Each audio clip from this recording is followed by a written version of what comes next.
বিপর্যস্ত। সত্যিকারের কথা বললে পর এটা বলতেই হবে, ট্রেন এবং বাসের এই অবস্থানের জন্য মানুষের পক্ষে যোগাযোগ স্বাভাবিকভাবে রক্ষা করা যা অতীতে করতে পারত তা করতে পারছে না।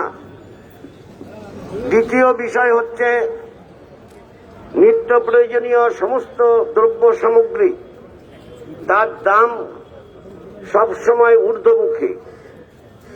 তিন, আমরা লক্ষ্য করে দেখছি যে যখন ক্রুড অয়েলের আন্তর্জাতিক বাজারে দাম কমে তখন ভারতে এই ক্রুড অয়েল থেকে পেট্রোলিয়াম জাত যে সমস্ত দ্রব্য সামগ্রী তার দাম বাড়ে, পেট্রোলের দাম বাড়ে, ডিজেলের দাম বাড়ে।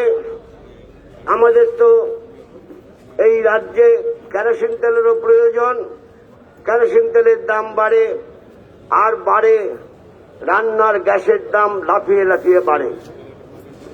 1, 2, 3, 4 করে যদি দেখা যায়, মানুষের প্রাত্যহিক জীবনযাত্রায় সমস্যা সমস্যা সমস্যা। আর এই সমাধান করার জন্য দিল্লির কেন্দ্রে আরএসএস পরিচালনায় বিজেপি সরকার তারা জনগণের সাধারণ বিষয়গুলো নজর না দিয়ে, জনজীবনের সমস্যার সমাধান না করে তারা যে বাজেট গতকাল পেশ করেছে সেই বাজেটে কোনো দিশা নেই। মানুষের জীবনযাত্রা নির্বাহ করার ক্ষেত্রে কি সুরাহা পাবে তার কোনো দিশা নেই। আমাদের রাজ্যেও সরকারের বাজারে বাজারে তাদের টাস্ক ফোর্স থাকার কথা। সরকারের পক্ষ থেকে সরকারের মুখ্যমন্ত্রী ঘোষণা করেছিলেন টাস্ক ফোর্স তারা বাজারে দরদাম নিয়ন্ত্রণে সাহায্য করবে, কিন্তু কোনো টাস্ক ফোর্সের কেউ কখনো দেখা পায় না। আর জিনিসপত্রের দরদাম সেটা সব সময় উপরের দিকেই ওঠে।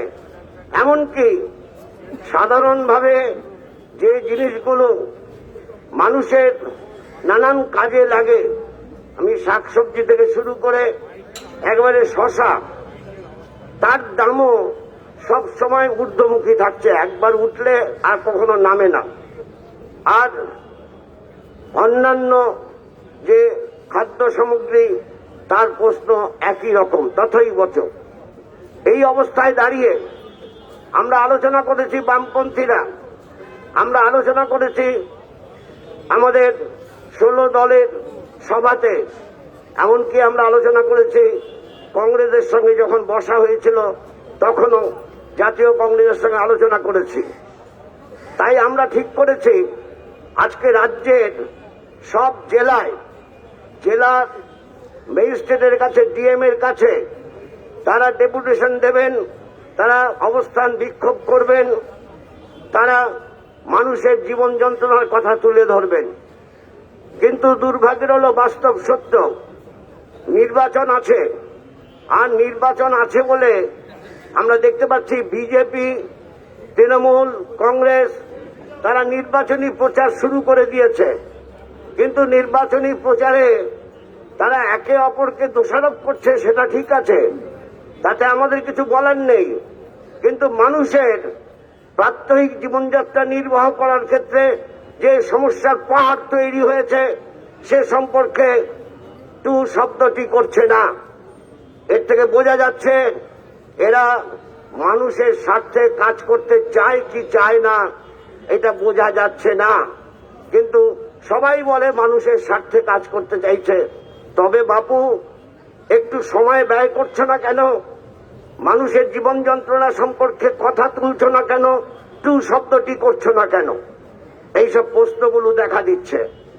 স্বাভাবিকভাবে আমাদের দাবি রাজ্য সরকারের কাছে, আমাদের দাবি দিল্লির কেন্দ্রের সরকারের কাছে, মানুষের কথা ভাবো, একটু মানুষের কথা ভাবো। আর মানুষের কথা ভাবলে মানুষের আন্দোলন সংগ্রামের তাতে বিরোধ বিভেদ তৈরি করার জন্য, গণতান্ত্রিক অধিকার হরণ করার জন্য যেসব কাজগুলো করছো তা তোমরা করতে পারতে না। আর ভাষার ক্ষেত্রে কোনো কথা না বলাই ভালো, কারণ যে ভাষায় সব কথা বলে, কি তৃণমূল কংগ্রেস কি বিজেপি যে ভাষায় কথা বলছে, সেটা আমাদের এই দীর্ঘ সময় ধরে যে রাজনৈতিক কথাবার্তা আমরা দেখেছি, আমরা কথাবার্তা শুনেছি, আমরা যে কাজ দেখেছি তার থেকে সম্পূর্ণ আলাদা। এই অবস্থার পরিপ্রেক্ষিতে দাঁড়িয়ে আমাদের এরকম বিক্ষোভ, এরকম অবস্থান, এই কর্মসূচি আমাদের পরিচালনা করতেই হবে। আমি আপনাদের সামনে বলবো, আজকের এখানকার এই কর্মসূচি কলকাতা জেলার পক্ষ থেকে আয়োজন করা হয়েছে। আবার কলকাতা জেলার বিভিন্ন রকম কর্মসূচির মধ্যে তারা আছেন। আমি আসবার সময় দেখলাম যে কর্পোরেশন বিল্ডিং এর সামনে সেখানেও একটা সভা হচ্ছে। কলকাতার বোধহয় ট্রেড ইউনিয়ন সিআইটিউর পক্ষ থেকে তারা সেখানে অবস্থান বিক্ষোভ করছে, তারা বক্তব্য রাখছে। এরকম নানান কর্মসূচির মাঝে আছে। আজকে এখানেতে আমরা বেশ কিছু সময় ধরে, আমরা অন্তত বিকেল পর্যন্ত এখানে অবস্থান বিক্ষোভে আমরা থাকব। এখানে আমি আপনাদের কাছে অনুরোধ করব, এখানে যেহেতু কলকাতা জেলা পক্ষ থেকেই তারা করছেন, কলকাতা জেলা বামফ্রন্টের আহ্বায়ক কমরেড কল্লোল মজুমদার তিনি আসুন, তিনি এই সভা পরিচালনা করুন। কমরেড কল্লোল কোথায়? কল্লোল কোথায়? চলে আসুন। কমরেড কল্লোল মজুমদার সভা পরিচালনা করবেন।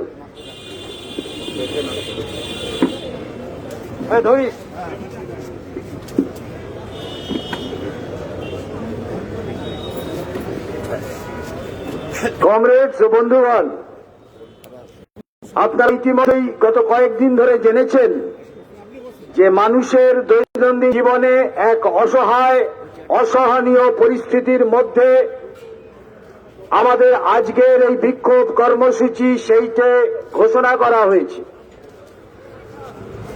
বিগত বেশ কিছুটা সময় ধরে আমাদের রাজ্যে জনগণের জ্বলন্ত সমস্যাগুলোকে নিয়ে আমাদের রাজ্যের বামপন্থী দলগুলো, বামপন্থী এবং সহযোগী অন্যান্য দলসমূহ এবং ভারতের জাতীয় কংগ্রেসের পক্ষ থেকে যৌথভাবে এই জনগণের দাবিগুলোকে সামনে আনার লক্ষ্যে আন্দোলন সংগ্রাম প্রচার তা সংগঠিত করা হয়েছে।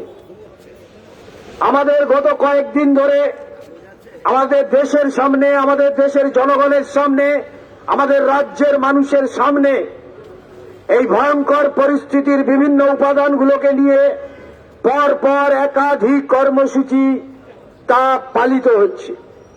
আজকে 2 তারিখ আমরা ঠিক করেছিলাম বাজেটের পরবর্তী দিন আমাদের 16টি বামপন্থী সহযোগী দল এবং জাতীয় কংগ্রেসের যৌথ উদ্যোগে আমরা এখানে নিউ সেক্রেটারিয়েট বিল্ডিং এর সামনে আমাদের বামপন্থী এবং জাতীয় কংগ্রেসের নেতৃবৃন্দের কথাবার্তা তা আমরা প্রকাশ্যে এখানে হাজির করব আমাদের এই সমাবেশের মধ্য দিয়ে।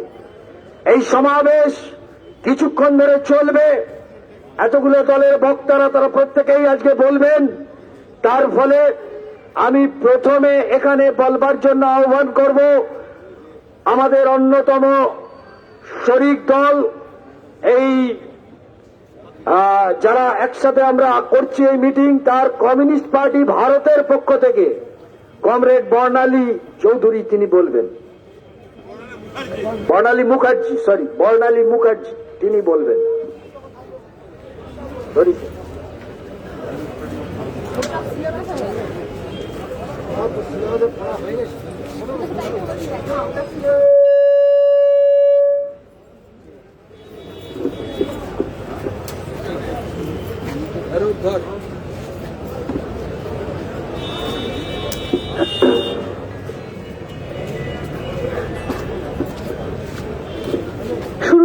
হয় কমরেড কল্লোল এটা বলেছেন যে বাজেটের পরের দিন আমরা আজকে এখানে সভাটা করছি।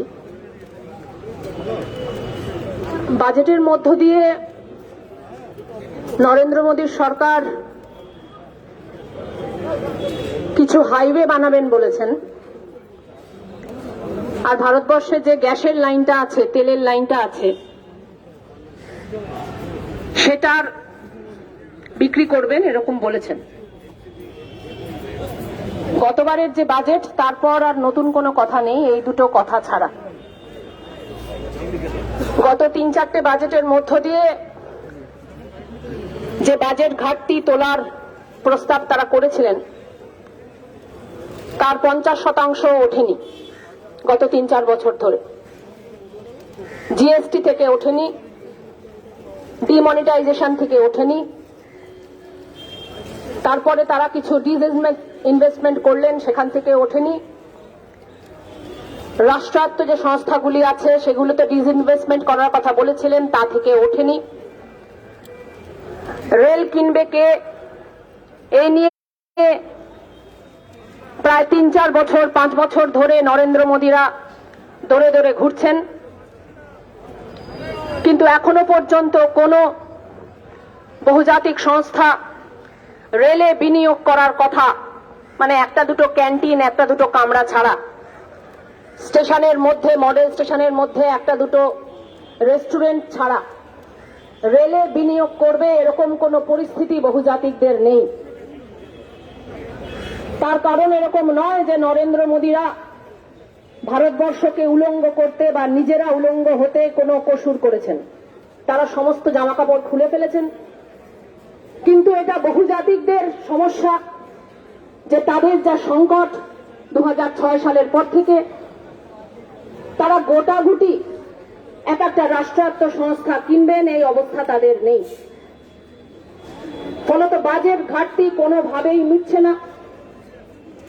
এবার তারা ফন্দি করছেন যে কিছু যদি পিএসইউ জলের দরে হলেও বিক্রি করা যায় হাতে পায়ে ধরে, কারণ সামনে নির্বাচন আসছে, আসাম এবং বাংলায় নির্বাচন একসঙ্গে। এনআরসি নিয়ে, সিএএ নিয়ে একটি অবস্থান নেওয়া অমিত শাহের পক্ষে অসুবিধা হচ্ছে।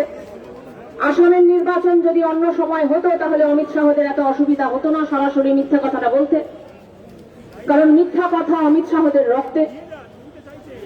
কিন্তু যেহেতু আসাম এবং বাংলার নির্বাচন একসঙ্গে হচ্ছে, অতএব মিথ্যা কথাটা ঠিক কিরম ভাবে বলবেন ওরা ঠাহর করতে পারছেন না, পশ্চিমবঙ্গে আসতে পারছেন না। তো ফলত এখন তাদের টাকা লাগবে, যদি কিছু হাইওয়ে বানানো যায়। এবার সমস্যাটা হচ্ছে হাইওয়ে বানালে কিছু কন্ট্রাক্টরের হাতে পয়সা যাবে, বিজেপির কিছু লোক, কিছু হয়তো শ্রম দিবস তৈরি হবে, কিন্তু এখন রাস্তাঘাট শুধু নয়, একেবারে হাইওয়ের জন্য খুব একটা শ্রম দিবস তৈরি হয় না। ফলত এই বাজেট নিয়ে আমাদের দুশ্চিন্তা যত না, তার চেয়ে অনেক বেশি দুশ্চিন্তার কারণ হচ্ছে নরেন্দ্র মোদী এবং অমিত শাহদের। ফলত বাজেট তারা কি করলেন এই নিয়ে কোনো, যাকে বলা হয় তারা ব্যাখ্যা করবেন মানুষের সামনে, তা আমার মনে হয় না। তারা একটাই প্রশ্ন তুলবেন, যেটা তাদের এজেন্ডা, অর্থাৎ হিন্দুত্ব, হিন্দু রাষ্ট্র, সিএএ, এনআরসি, এই প্রসঙ্গগুলো তুলেই তারা ভোটে জেতার চেষ্টা করবেন। আমাদের মধ্যে অনেকে এরকম আমরা হয়তো ভাবি যে ওটা ওদের ইভেন্ট, ওই ইভেন্টে ওরা শোনা পায়, অতএব ওই ইভেন্টে ঢুকে আমাদের লাভ নেই। আমরা শুধুমাত্র শ্রেণী সংগ্রামের কথা বলবো, মানে কোট আনকোট যেটাকে বলা হয় শ্রেণী সংগ্রাম, আমরা রুটি রুজির কথা বলবো, তাহলেই বোধহয় বিজেপির যে সমর্থন এই যে চত্বরে রয়েছে, যারা আজকে ফুটপাতে ব্যবসা করছেন, যে উকিল সাহেবরা আজকে এখানে এসেছেন, হাইকোর্টের মধ্যে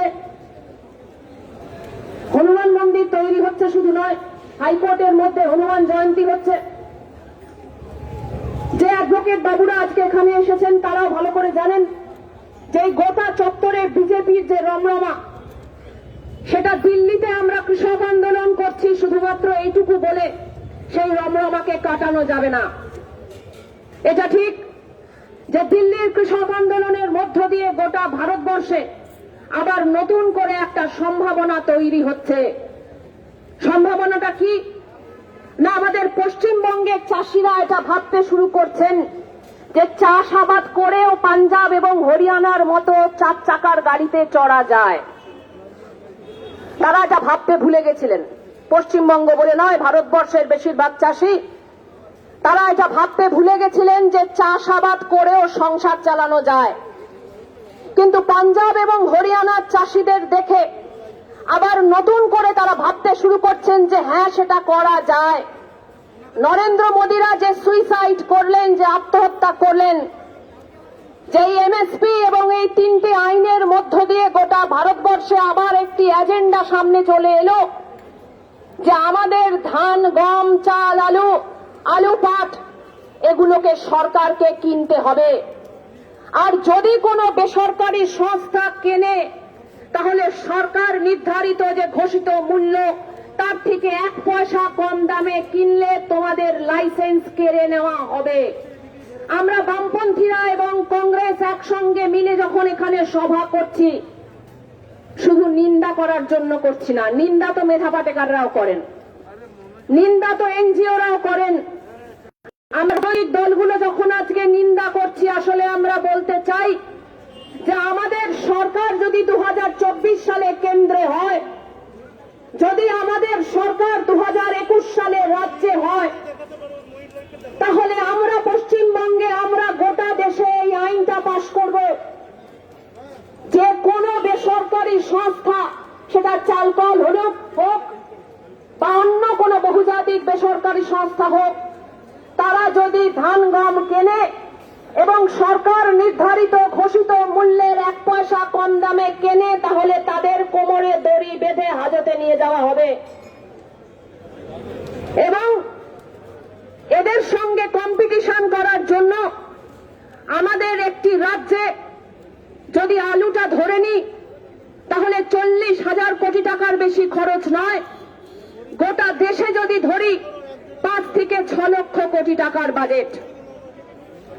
অর্থাৎ এই যে প্রতিশ্রুতিটা রাজনৈতিক দলগুলো আজকে নতুন করে দিতে পারছি, বামপন্থীরা, কংগ্রেস নতুন করে দিতে পারছি, এর জন্য আমরা নরেন্দ্র মোদী এবং অমিত শাহকে ধন্যবাদ জানাই।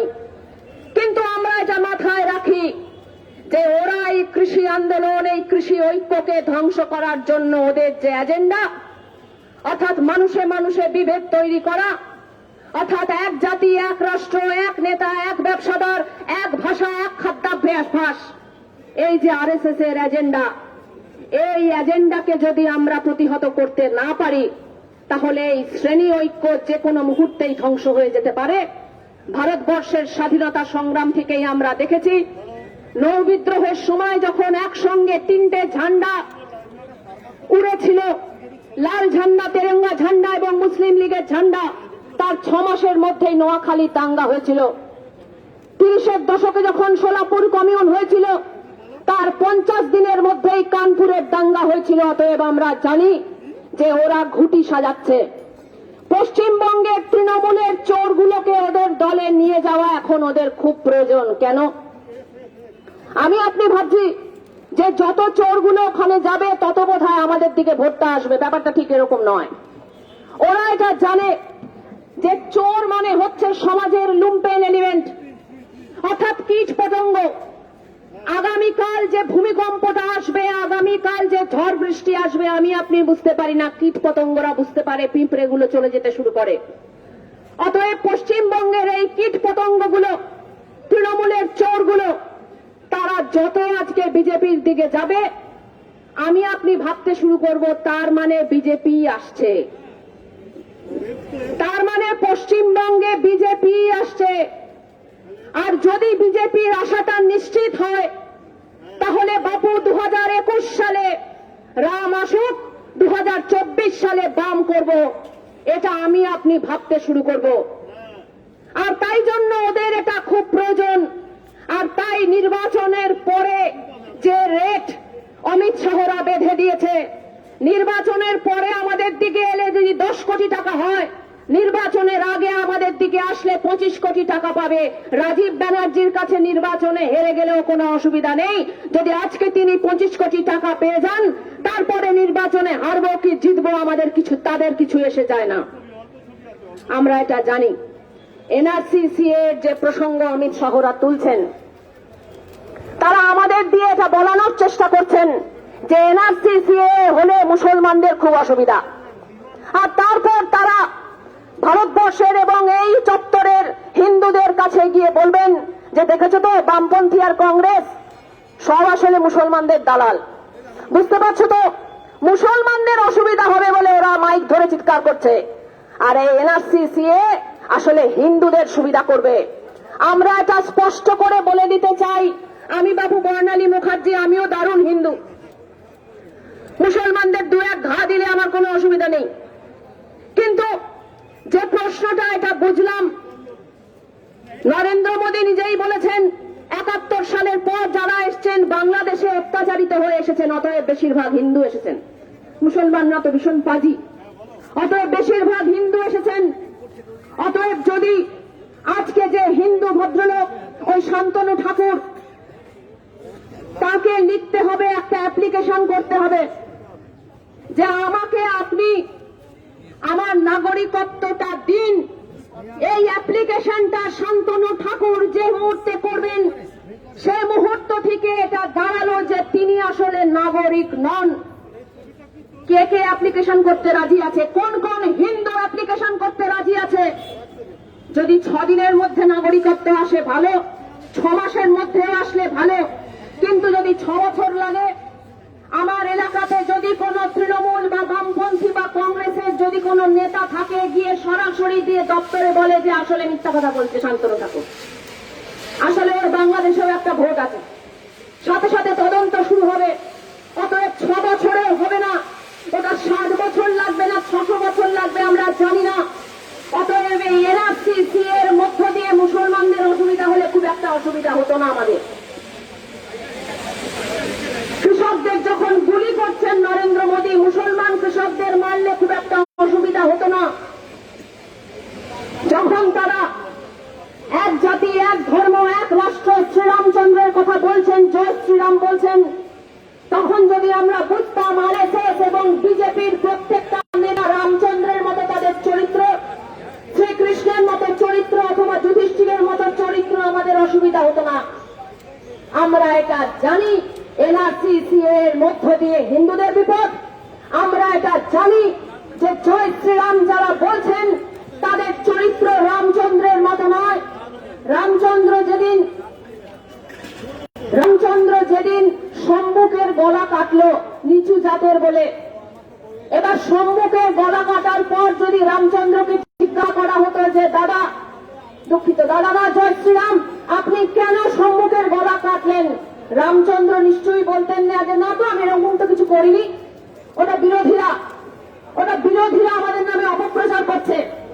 এই ধরনের চরিত্র রামচন্দ্রের নয়। তিনি বুক ঠুকে বলতেন যে হ্যাঁ করেছি, বেশ করেছি। কিন্তু দেখুন আদবানিজিকে, তিনি বাবরি মসজিদ ধ্বংসের জন্য উস্কালেন, এবার তাকে জিজ্ঞাসা করা হচ্ছে আদালতে আপনি করেছেন, বলছেন না তো আব্দুল মান্নান সাহেব আমার নামে অপপ্রচার করছে। এই হচ্ছে তাদের চরিত্র।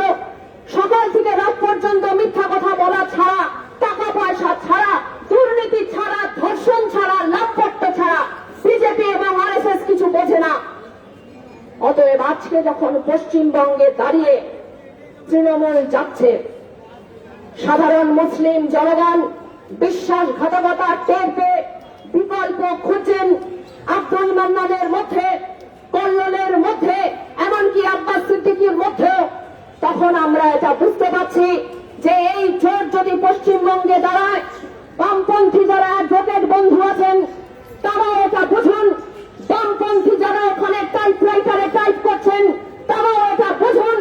আপনার পরিবারে শুধু আপনার ভোটটা লাল বা তেরঙ্গায় আসলে হবে না, আপনার স্ত্রীর ভোট, আপনার ভাইয়ের ভোট তাদেরকে স্পষ্ট করে বোঝাতে হবে 2019 সালে বিজেপির দিকে দিয়েছিলে বাবু, কারণ তখন ভেবেছিলে যে তৃণমূলও যা বিজেপিও তা। আজকে আমরা বুঝতে পারছি তৃণমূল যা বিজেপি তা হতে পারে না। ভারতবর্ষে এমন কোন পার্টি হতে পারে না যেটা আরএসএস এর সমান। আসলে তৃণমূলকে ভোট দেওয়া যায় না, কারণ তৃণমূলকে ভোট দেওয়া মানেই তারা সুরসুর করে বিজেপিতে চলে যাবে। অতএব আপনাদের ভোটটা ফেরান, আপনাদের ভোটটা বাম এবং কংগ্রেসকে ফেরান। আপনাদের ভোটটা এদেরকে একমাত্র ফেরালেই আমরা যখন ধর্ম নিরপেক্ষতার কথা বলি, আমরা যা বলতে পারি, আমরা যা বক্তব্যে বলতে পারি, আসলে যে যার ধর্ম ব্যক্তিগতভাবে পালন করবে বলেই আমরা ধর্ম নিরপেক্ষতা বলি। আমরা যখন কৃষি বিপ্লবের কথা বলি, কৃষি আন্দোলনের পাশে দাঁড়াই, আমরা যা বলতে পারি যে সমস্ত কৃষকের ফসল আমরা কিনে নেব বলেই আসলে এই আজকের আন্দোলনটা করছি। তাই আসুন, ভারতবর্ষের সংবিধানটা পাল্টে যাওয়ার আগে সংবিধানের প্রথম পাতার প্রথম বাক্যের ওই সমাজতন্ত্র এবং ধর্ম নিরপেক্ষতা এই দুটো শব্দ পাল্টে যাওয়ার আগেই নতুন করে এই ঝান্ডাগুলো ধরুন। এই ঝান্ডাগুলো যদি শক্ত করে ধরতে পারি, এখনো 1 মাস সময় আছে পশ্চিমবঙ্গে আগামী দিনে, এবং পশ্চিমবঙ্গে যদি বিজেপিকে আটকানো যায় তাহলে 2024 সালে বিজেপি আর কেন্দ্রে আসতে পারবে না। এই কথা বলেই আমি আমার বক্তব্য শেষ করছি। ইনকিলাব জিন্দাবাদ।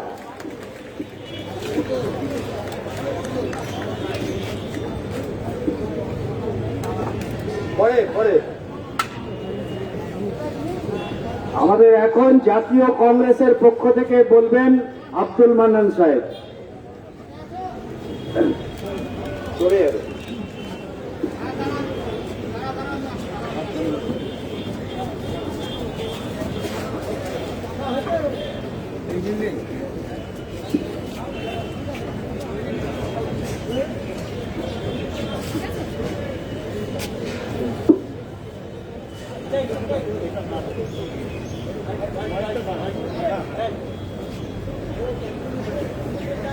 এখানে উপস্থিত বামফ্রন্টের চেয়ারম্যান শুদ্ধ বিমানদা, সূর্যদা, এরাও আছেন, মনোজ দা আছেন, আরো বিভিন্ন রাজনৈতিক দলের নেতৃবৃন্দ আছেন, আর স্পিশিপে শকরবাবু আছেন, ব্লকেরও হাফিজ জালাম সাহেরানি আছেন, আরো অন্যান্য নেতৃবৃন্দ আছেন।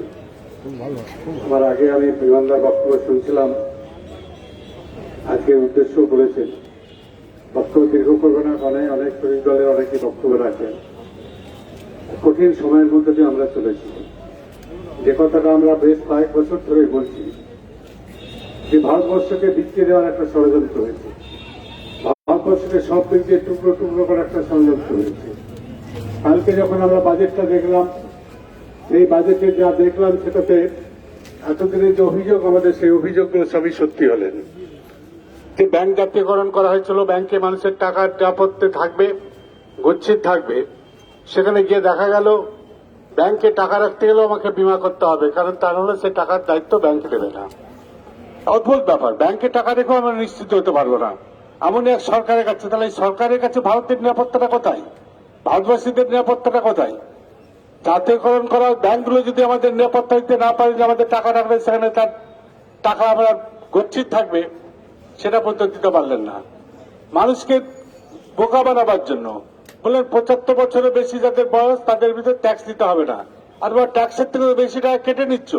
যে সমস্ত বৃদ্ধ মানুষ তারা টাকা রাখতেন ব্যাংকে, ফিক্সড ডিপোজিট রাখতেন, তাদের প্রভিডেন্ট ফান্ড গ্র্যাচুইটির টাকা আস্তে আস্তে তাদের সুদের হার কমাতে কমাতে এমন একটা অবস্থা নিয়েছে, তার থেকে যদি তারা আগের মতো ট্যাক্স নিতেন অনেক বেশি দিতে পারতেন তার থেকে। সেখানে অসহায় অবস্থা মানুষকে ফেলে দিয়েছেন। আজকে যখন গোটা ভারতবর্ষে যখন একটা লড়াই চলছে অসহায় মানুষের সঙ্গে, প্রতারিত মানুষের সঙ্গে যখন প্রতারকদের লড়াই চলছে, তখন আমরা এই রাজ্যে দেখতে পাচ্ছি লড়াইটাকে অন্যদিকে ভুঙিয়ে দিচ্ছেন।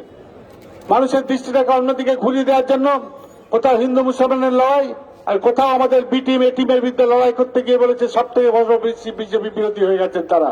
তা নয়, দুজনই এই লড়াইয়ের মধ্য দিয়ে মানুষের দৃষ্টিকে আসল করে ফিরিয়ে দিতে চাইছেন। শোষকের সঙ্গে শোষণের যে লড়াই, শোষিতের যে লড়াই, সে লড়াইয়ের দৃষ্টিটাকে ফিরিয়ে দিতে চাইছেন। আজকে নরেন্দ্র মোদী একবারে বলছেন না মানুষকে কেন টাকা দিতে পারেননি 15 লাখ টাকা করে, একবারে বলতে পারেননি কেন মানুষের চাকরি দিতে পারেন না, 2 কোটি মানুষকে চাকরি দিতে পারেননি বছরে, একবারে মানুষকে বলতে পারছেন না কেন পেট্রোল ডিজেলের গ্যাসের দাম কমাতে পারেননি, এটা কিন্তু মানুষকে বলতে পারছেন না। মানুষের সঙ্গে প্রতারণা করেছেন। আর আমাদের নেত্রীও সেখানে জানছেন পেট্রোল ডিজেলের দাম বাড়লে তারও লাভ সরকারের আয়, তাই দুজনে এখানে সহাবস্থান করেছেন, শান্তিপূর্ণভাবে সহাবস্থান করছেন, কেউ লড়াই করবেন না। আজকে যারা হিন্দুত্ববাদের কথা বলছেন, আমি তাদের জিজ্ঞাসা করি যে আপনি কি হিন্দুদের 15 লাখ টাকা করে দিয়েছেন? আমি বিজেপি নেতৃত্বকে জিজ্ঞেস করি, আপনারা তো হিন্দু আছেন অনেকেই, বেশিরভাগই সবই, তা আপনারা কি 15 লাখ টাকা করে পেয়েছেন?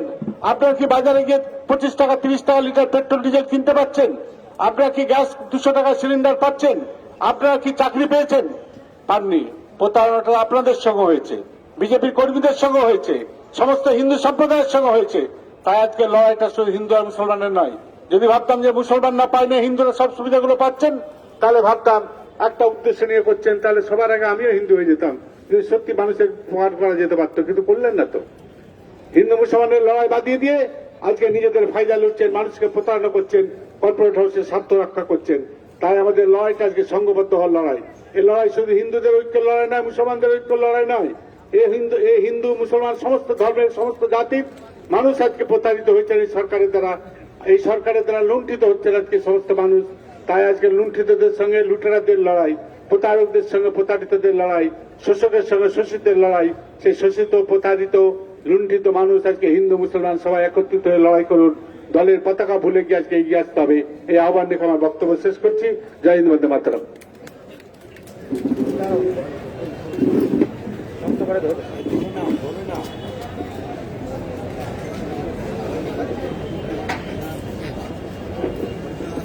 এখন বলবেন আরএসপির পক্ষ থেকে কমরেড অশোক ঘোষ।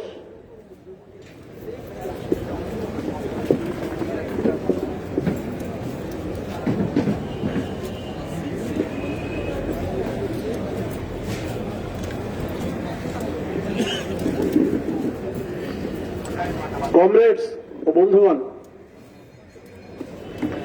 আপনারা সকলেই দেখেছেন আজকের কোন দাবিতে আমরা এখানে সমবেত হয়েছি বা আমরা আমাদের কথা বলছি, দাবি করছি। আসলে বাস্তবে একটা স্বাধীন দেশে, এত বছরের স্বাধীন দেশে গণতান্ত্রিক সরকার যেখানে থাকে, সেখানে দাবিগুলো কি করতে হয়? এগুলো মানুষ তার সাংবিধানিক অধিকার বলেই পেয়ে যায়। এগুলোর জন্য কোনো আইন পরিবর্তনের দরকার পড়ে না, কোনো সংবিধান পরিবর্তনের দরকার পড়ে না। এগুলো প্রশাসনিক নির্দেশেই এইসব মানুষের এই সমস্যাগুলো সমাধান করা যায়। লকডাউন পিরিয়ডে ট্রেন বন্ধ ছিল, সেটা স্বাভাবিক, আমরা ধরে নিয়েছি ট্রেন বন্ধ থাকবে। তারপরে আস্তে আস্তে ট্রেন চালু হবে, স্বাভাবিক পরিষেবা চালু হবে এবং যেসব সুযোগ সুবিধা দেশের মানুষ পেতেন সেগুলো চালু থাকবে। প্রথমে এসেই একটা কোপ পড়ে গেল গলায়, ঘাড়ের ওপরে। যারা সিনিয়র সিটিজেন তাদের যে কনসেশন ছিল সেটা বাতিল হয়ে গেল। দ্বিতীয় হলো যে ট্রেনগুলো চালু হলো, সব ট্রেন চালু হলো না, স্বাভাবিক ট্রেন পরিষেবা চালু হলো না। কিন্তু কতগুলো ট্রেন আছে যেগুলো একেবারে আমাদের প্রত্যন্ত পরিচিত ট্রেন। উত্তরবঙ্গে যাওয়ার পদাতিক এক্সপ্রেস, পদাতিক নামটা রইল না, নামটা একটা আলিপুরদুয়ার, শিয়ালদা আলিপুরদুয়ার এক্সপ্রেস নাম করে দিয়ে অতিরিক্ত ভাড়া 30% থেকে 40% ভাড়া প্রতিটি ট্রেনে সরকার চাপিয়ে দেবেন। এইভাবে প্রতিটি ক্ষেত্রে বাসের ভাড়ার কোনো সীমা পরিসীমা নেই। আচ্ছা, বাসের ভাড়া বাড়ে, আমরা অতীতে দেখেছি একেবারে লাগাতার ভাবে তেলের দাম বাড়ছে, তাহলে বাসের ভাড়া বাড়বে আমরা ধরে নিই। কিন্তু তার একটা সীমা থাকে, সরকার হস্তক্ষেপ করে। সরকার বাস মালিকদের মিটিং ডাকে, কখনো কখনো যাত্রী সমন্বয় কমিটি আছে তাদের সঙ্গে কথা বলে। আমাদের দেশের রাজ্য সরকারের যাত্রী সমন্বয় কমিটি এদের সঙ্গে কথা বলার কোনো ব্যাপার নেই, এরা মালিকদের সঙ্গে কথা বলেন। তাও বলুন, আলোচনা করুন, আলোচনা করে একটা বাসের ভাড়া ঠিক হোক না, সেটা ঠিক হওয়ার কোনো ব্যাপার নেই। এক একটা বাসে এক এক রকম ভাড়া নিচ্ছে। আপনারা ধরুন, অঙ্কের হিসেবে আসুন, 7 টাকা ভাড়া ছিল যে রুটে, যে ডিস্টেন্স, যে দূরত্ব, সেটা নেওয়া হচ্ছে 10 টাকা, কোথাও কোথাও তার চেয়ে কম দূরত্বে 10 টাকা। 7 টাকার ভাড়া যদি 10 টাকা হয় তাহলে 40%-এরও বেশি ভাড়া বাড়লো। অতীতে কোনদিন বেড়েছে? কোন সরকারের আমলে বেড়েছে 40% ভাড়া? এইভাবে প্রতিটি ক্ষেত্রে সাধারণ মানুষের উপরে যেভাবে কর চাপানো হচ্ছে, প্রত্যক্ষ বা পরোক্ষ ভাবে, তাতে মানুষের জীবন জীবিকা ভয়ঙ্কর রকম সংকটের মধ্যে গিয়ে পড়েছে। এবং আশ্চর্যের ব্যাপার হচ্ছে, এই বিষয়গুলি নিয়ে বারবার লাগাতার ভাবে যারা লেগে আছেন, বিষয়গুলিকে তুলে ধরছেন, তারা কিন্তু বামপন্থীরা এবং বামপন্থী এবং সহযোগী দলেরা। গতকাল বাজেট হয়েছে, গতকাল কেন্দ্রের বাজেট হয়েছে, এরপরে স্বাভাবিকভাবে রাজ্য সরকারের বাজেট হবে।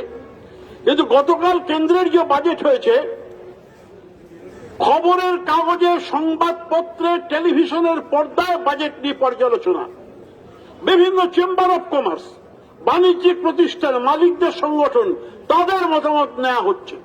আপনারা কাগজেই দেখবেন, টাইমস অফ ইন্ডিয়া ধরুন বা ইকোনমিক টাইমস ধরুন, সব জায়গায় বিভিন্ন চেম্বার অব কমার্সের বক্তব্য, কিন্তু তার পাশে সাধারণ মানুষের কথা, ট্রেড ইউনিয়নের কথা, কৃষক সংগঠনগুলোর কথা, এসব কোনো কথা নেই। মালিকদের সংগঠনগুলো খুব খুশি। কি জন্য খুশি? এলআইসির বিলগ্নীকরণ হবে। এলআইসির একটা বিশাল পরিমাণ টাকা রয়েছে। 10% যদি বিলগ্নীকরণ হয় তাহলেও সেটা বিশাল টাকা, প্রচুর টাকা। বিভিন্ন বিদেশি বাণিজ্যিক সংস্থাগুলো, বীমা কোম্পানিগুলো, তাদের জন্য দরজা খুলে দেওয়া হয়েছে, তারা আসবে এলআইসিতে বিনিয়োগ করবে। যুক্তি হচ্ছে এলআইসির মালিকানা তো সরকারের, সরকার যদি তার মালিকানার অধীন কোন শিল্প সংস্থা বিক্রি করতে চায় তাহলে দেশের আইন অনুযায়ী বিক্রি করতে পারে। কিন্তু জনগণের সম্পত্তি বিক্রি হয়ে যাচ্ছে, যে সম্পত্তির প্রতিটি কণা জনগণের শ্রমের মধ্যে দিয়ে তৈরি হয়েছে, প্রতিটি কণা। গতকালের বাজেটে আমরা দেখেছি সব ক্ষেত্রে বাজেট সাধারণ মানুষের বিরুদ্ধে গিয়েছে। একবার বারবার বলা হচ্ছে স্বাস্থ্য বাজেট বেড়েছে, করোনা থেকে শিক্ষা নিয়ে সরকার স্বাস্থ্য বাজেট বাড়িয়েছেন। কথাটা মিথ্যে কথা, একেবারেই মিথ্যে কথা। এই কারণে মিথ্যে কথা যে ওয়াটার স্যানিটেশন খাতে, ওয়াটার এবং স্যানিটেশন খাতে, জল এবং স্যানিটেশন খাতে 60,000 কোটি টাকা, 60,000 crore, 60,000 কোটি টাকা বরাদ্দ হয়েছে, কিন্তু সেটা স্বাস্থ্য বাজেটের ভেতরে।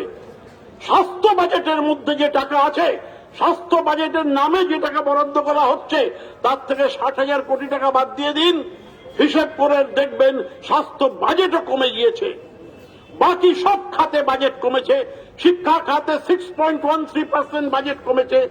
সমগ্র শিক্ষা মিশন থেকে 7,700 কোটি টাকার বাজেট কমে গিয়েছে গতবারের তুলনায়।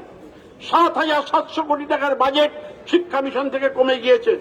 সবচেয়ে জরুরি, গুরুত্বপূর্ণ, আমাদের দেশের স্বাস্থ্য ব্যবস্থা, শিক্ষা ব্যবস্থার একটা বড় অংশ জুড়ে আছে আইসিডিএস এর কর্মীরা।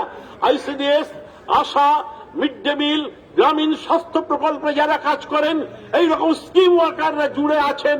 আমাদের দেশের অর্থনীতি, সমাজনীতি, সর্বত্র গ্রামীণ উন্নয়নের সঙ্গে জুড়ে আছেন। অবাক হয়ে যাবেন আপনারা সবাই, বাজেটকে একটু ভালো করে অনুসন্ধান করুন। 4,000 কোটি টাকা আইসিডিএস প্রকল্প খাতে বাজেট কমেছে।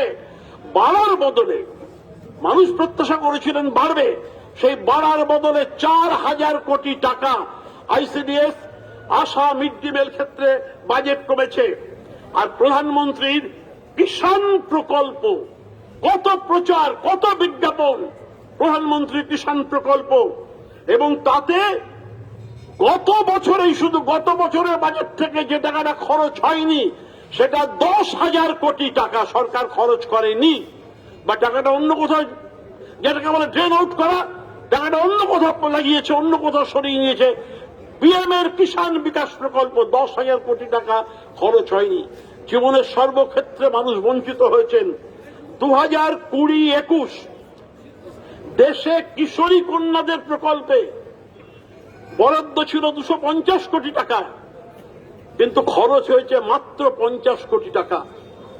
মাত্র 50 কোটি টাকা খরচ হয়েছে কিশোরী কন্যাদের প্রকল্পে, 200 কোটি টাকা খরচই হয়নি। প্রকল্পগুলো শুধু নামেই প্রকল্প, মানুষকে ধোঁকা দেয়া, বঞ্চনা করার জন্য প্রকল্প, এইভাবে। এবং মহিলা শিশু কল্যাণে বরাদ্দ কমেছে, জাতীয় গ্রামীণ স্বাস্থ্য মিশনে বরাদ্দ কমেছে। কোন একটা ক্ষেত্রে সরকার কোন উল্লেখযোগ্য ভূমিকা গ্রহণ করতে পারেননি।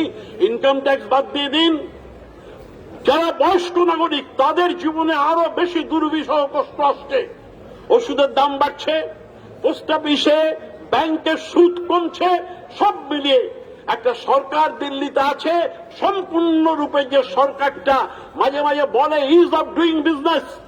যখন আমরা দিল্লিতে মিটিং এ যাই, ট্রেড ইউনিয়নের মিটিং এ মাঝে মধ্যেই সরকার বলেন, সরকারের দৃষ্টিভঙ্গি হচ্ছে ইজ অফ ডুইং বিজনেস, ব্যবসাটাকে সহজ করে দাও।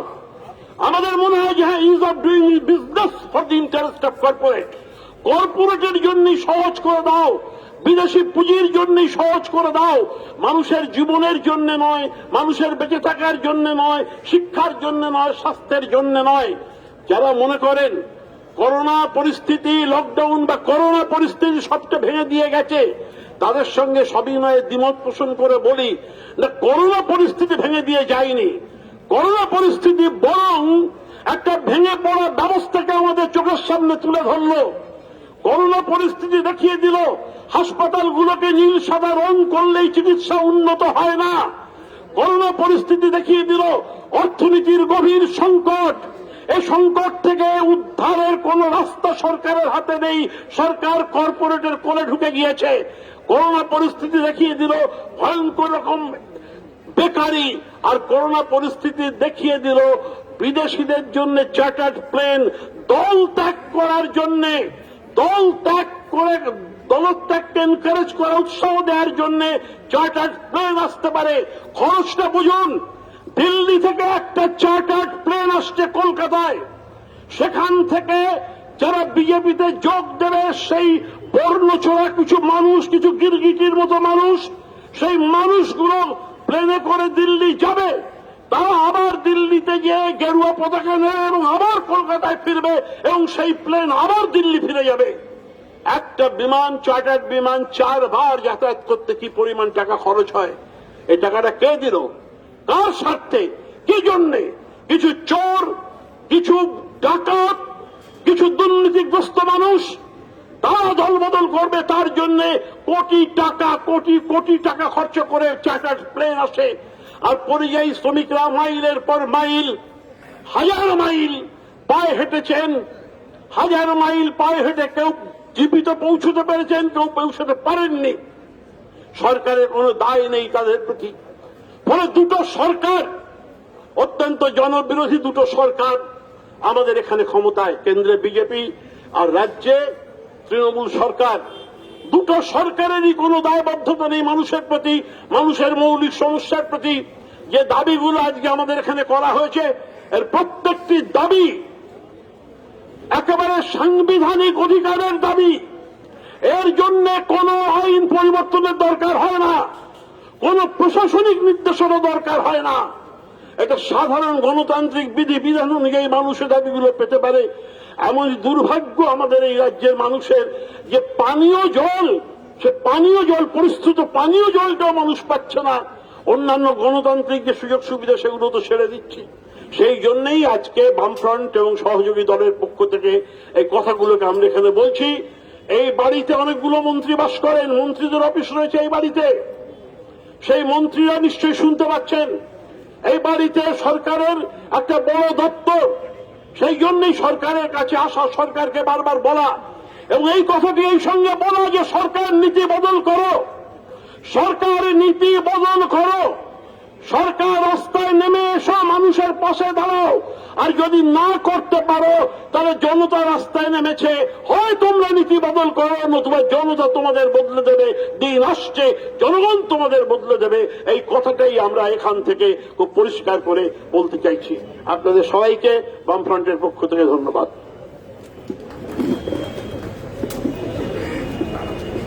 এখন বলবেন ন্যাশনালিস্ট কংগ্রেস পার্টি এনসিপির পক্ষ থেকে অমিতাভ দত্ত।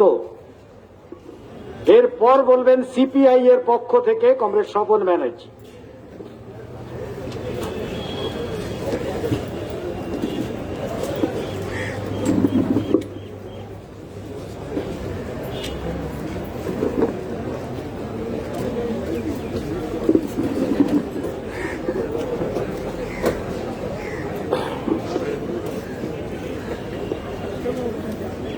আজকের এই প্রতিবাদ সভার পরিচালক এবং উপস্থিত ধর্নায় বামফ্রন্টের চেয়ারম্যান মাননীয় শ্রী বিমান বসু, সিপিআইএম এর নেতা শ্রী সূর্যকান্ত মিশ্র,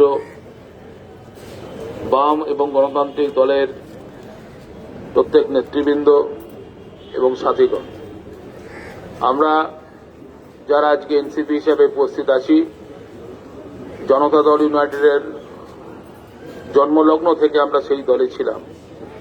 নীতিশ কুমার ভারতীয় জনতা পার্টির সাথে চলে যাবার পরে আমাদের নেতা শ্রী শরদ যাদবের নেতৃত্বে আমরা লোকতান্ত্রিক জনতা দল গঠন করি। লোকতান্ত্রিক জনতা দল ন্যাশনালিস্ট কংগ্রেস পার্টি শ্রী শরদ পাওয়ারের নেতৃত্বাধীনে আমরা যোগদান করে আজকে এনসিপির প্রতিনিধি হিসাবে এই সভায় উপস্থিত হয়েছি। আমি যে দাবিগুলো এখানে এসছে আমরা তা সমর্থন করেছি। এই সমর্থনের মাধ্যমে দু একটি কথা অত্যন্ত সংক্ষেপে আপনাদের সামনে রাখতে চাইছি।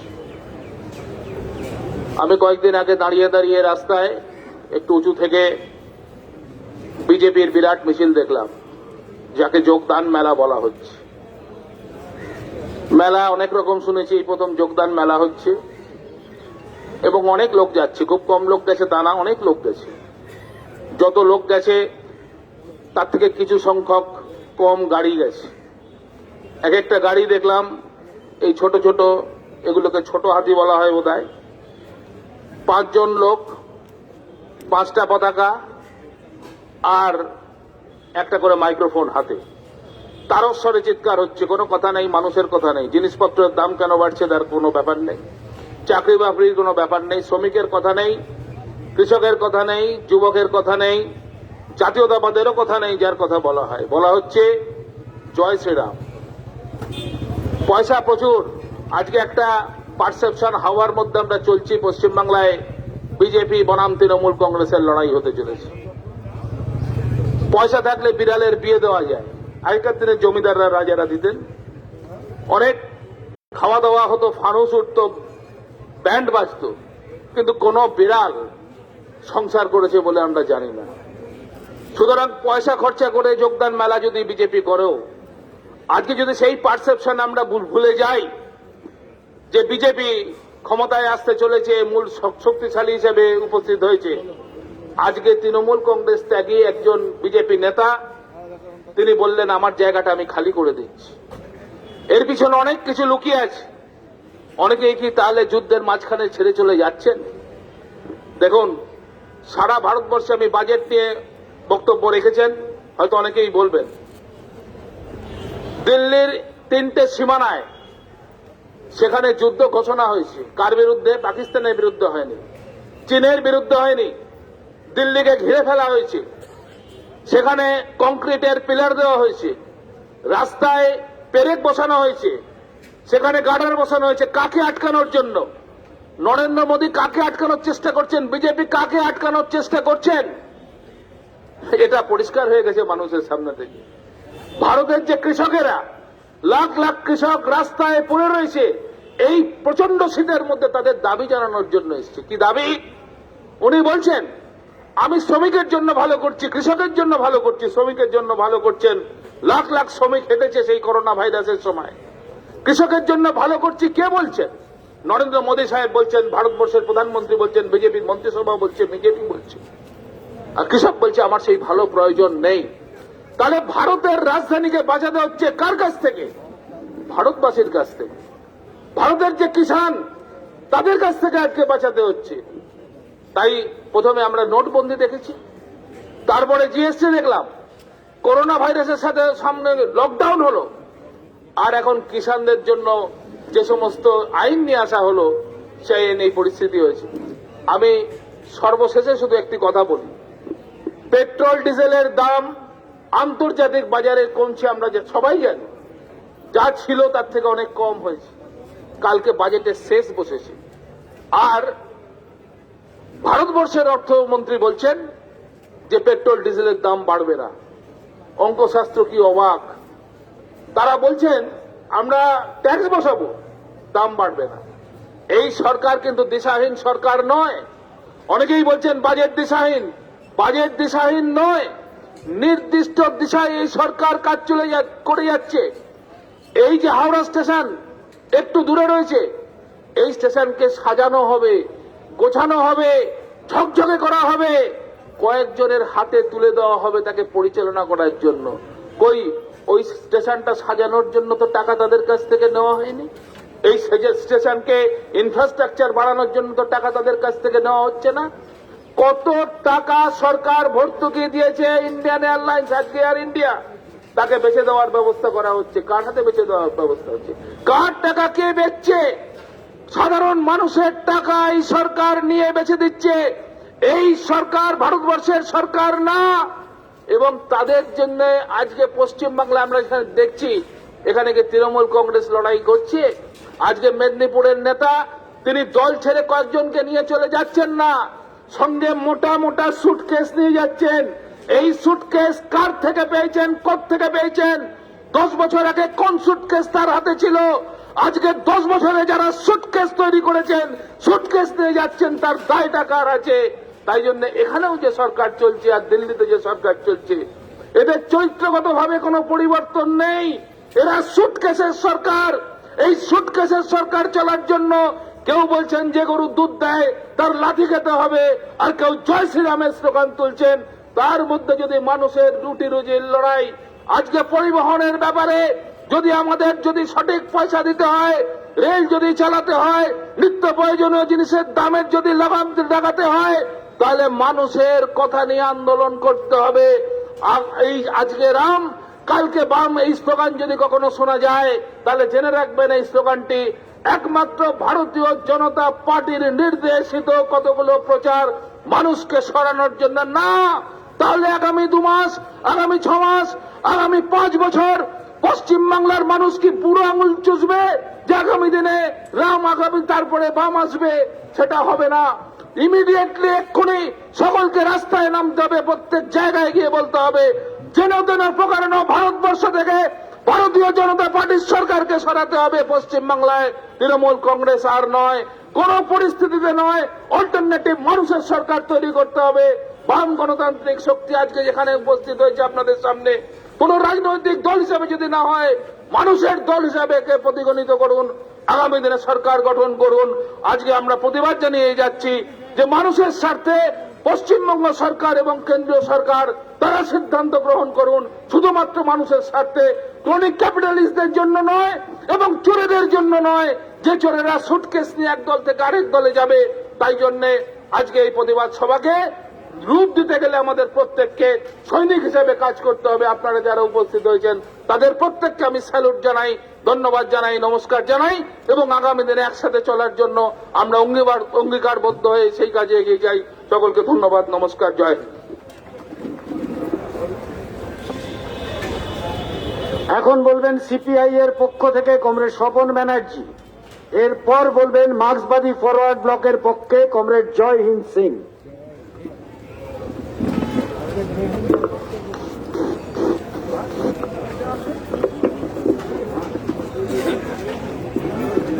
কমরেড সঞ্চালক, বামফ্রন্টের চেয়ারম্যান কমরেড বিমান বসু, বিভিন্ন রাজনৈতিক দলের নেতৃত্ব, কংগ্রেস বন্ধুগণ, মা বোনেরা, আপনারা সকলেই জানেন যে আজকে কলকাতা জেলায় আমরা অবস্থান করছি বেশ কিছু দাবির ভিত্তিতে। এই অবস্থান চলছে সারা রাজ্যে, সমস্ত জেলা শাসক দপ্তরের সামনে বিক্ষোভ এবং অবস্থান চলছে। অনেক বক্তৃতা করেছেন, আরো কয়েকজন বলবেন। বেশি কিছু বলার নেই। কথা হচ্ছে যে সামগ্রিক লড়াই শুরু হয়েছে, মানুষের উপলব্ধির মধ্যে এসছে যে এই সরকার মানুষের সরকার না। গতকাল যে বাজেট পেশ হলো, এক কথায় এই বাজেট হচ্ছে কর্পোরেট স্বার্থবাহী বাজেট। মানুষের কল্যাণে কোনো কথা নেই, সবটাই কর্পোরেট পুঁজির মুনাফার দিকে তাকিয়ে বাজেট তৈরি করা হয়েছে। এই বাজেটে একটা চেষ্টা করা হয়েছে যে ভারতবর্ষের সরকারের যা সম্পত্তি আছে, অর্থাৎ ভারতীয় জনগণের যে সম্পত্তি আছে, সেগুলো কি করে জলের দরে কর্পোরেট হাউসের হাতে তুলে দেওয়া যায়, তার সমস্ত বন্দোবস্ত এই বাজেটের মধ্যে রয়েছে। এই বাজেটে শ্রমিকের কোনো স্বার্থ নেই, এ বাজেটে কৃষকের কোনো স্বার্থ নেই, এ বাজেটে এই যে ব্যাপক বেকারি, করোনা কালে প্রায় 18 কোটি মানুষ যে কাজ হারালো, কর্মসংস্থানের কোনো কথা নেই। আমাদের দেশের বিভিন্ন বিশেষজ্ঞ অর্থনীতিবিদরা যে কথা বলছেন যে আমাদের দেশের অর্থনীতি তলানিতে চলে গেছে, আইসিইউতে আছে, এটা করোনা কালের জন্য হয়নি। করোনা কাল আসার আগেই বিজেপির রাজত্বকালে আমাদের দেশের অর্থনীতির অধোগতি শুরু হয়েছিল এবং এই অর্থনৈতিক অধোগতি একটা রেকর্ড তৈরি করছিল। তারপরে করোনা এসে সেটাকে একেবারে শেষ কবরে পেরেক ঠুকে দেওয়ার মতো ব্যবস্থা করে দিল। সেই অর্থনীতিকে চাঙ্গা করতে গেলে মানুষের হাতে নগদ পয়সা চাই। আমাদের দেশের বিশিষ্ট অর্থনীতিবিদ যারা নোবেল জয়ী, তারাও সরকারকে পরামর্শ দিয়েছিলেন যে গরিব মানুষের হাতে নগদ পয়সা দাও। ক্রয় ক্ষমতা যদি মানুষের না বাড়ে, মানুষের রোজগার যদি কমে যায়, টাকার দাম যদি কমে যায়, এই হারে যদি মূল্য বৃদ্ধি হতে থাকে, আমাদের দেশের অর্থনীতিকে চাঙ্গা করা অসম্ভব। সুতরাং মানুষের হাতে টাকা দিতে হবে। স্বল্প মেয়াদী কালের জন্য ক্যাশ টাকা মানুষের হাতে দিতে হবে, আর দীর্ঘমেয়াদীর জন্য আমাদের দেশে কর্মসংস্থান তৈরি করা হচ্ছে জরুরি। সরকার এ পথে হাঁটেনি। অনেক বক্তা বলেছেন দিল্লিতে ঘিরে রেখেছে লক্ষ লক্ষ কৃষক, প্রতিদিন তাদের সংখ্যা বাড়ছে। কার্যত কেন্দ্রীয় সরকার কৃষকদের বিরুদ্ধে, আমাদের দেশের কৃষকদের বিরুদ্ধে যুদ্ধ ঘোষণা করেছে। সেখানে শুনেছেন রাস্তায় পেরেক পোতা হচ্ছে, কংক্রিটের পাঁচিল তোলা হচ্ছে কৃষকদের আটকানোর জন্য।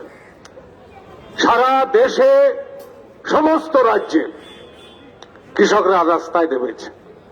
আমাদের দেশেও, আমাদের রাজ্যেও কৃষকরা রাস্তায় আছে, লড়াই চলছে। গত 26শে জানুয়ারি অভূতপূর্ব সাড়া পাওয়া গেছে। বড় বড় মিছিল, ট্রাক্টর মিছিল সমস্ত পশ্চিম বাংলার জেলায় জেলায় রাজপথকে কাঁপিয়ে তারা তাদের বিক্ষোভ দেখিয়েছে। শ্রমিকরা রাস্তায় আছে, লড়াই চলছে, মানুষ রাস্তায় আছে। আমাদের দেশের সরকারের কানে জল ঢুকছে না। আমাদের রাজ্যে এ মুখে অনেক কথা বলে, কার্যত কেন্দ্রীয় সরকারের কর্পোরেট মুখী অর্থনীতির কোন প্রতিরোধ আমাদের রাজ্য সরকার করার কোন সদিচ্ছা আজ পর্যন্ত প্রমাণ করেনি। এই সরকার সমস্ত ক্ষমতা কর্পোরেটের হাতে দিয়ে মুক্ত হতে চাইছে। কোনো দায় নেই, কোনো দায়িত্ব নেই। আজকে দেখেছেন এই বাজেটে ব্যাংকিং ব্যবস্থায় যে ইন্স্যুরেন্সের কথা বলা হয়েছে, এর মানে কি? যে 5 লক্ষ টাকা পর্যন্ত ব্যাংকে আমানতকারীদের দায়িত্ব সরকার নেবে। তাহলে যে লোকটা 50 লক্ষ টাকা রেখেছে, সারা জীবন চাকরি করে তার পুঁজি পাটা সমস্ত ফিক্সড ডিপোজিট করে তার ইন্টারেস্টে খাচ্ছে, কালকে ব্যাংক যদি উল্টে যায়, বলে আমি দেউলিয়া, তাহলে সে 5 লক্ষ টাকা পাবে, 45 লক্ষ টাকার দায় সরকার নেবে না? এতদিন পর্যন্ত রাষ্ট্রায়ত্ত ক্ষেত্রে আমাদের ব্যাংকের সমস্ত আমানতকারীর সম্পূর্ণ আমানতের সম্পূর্ণ দায়িত্ব ব্যাংকের ছিল, রিজার্ভ ব্যাংকের ছিল, সরকারের ছিল। সেখান থেকে সরকার পালাতে চাইছে।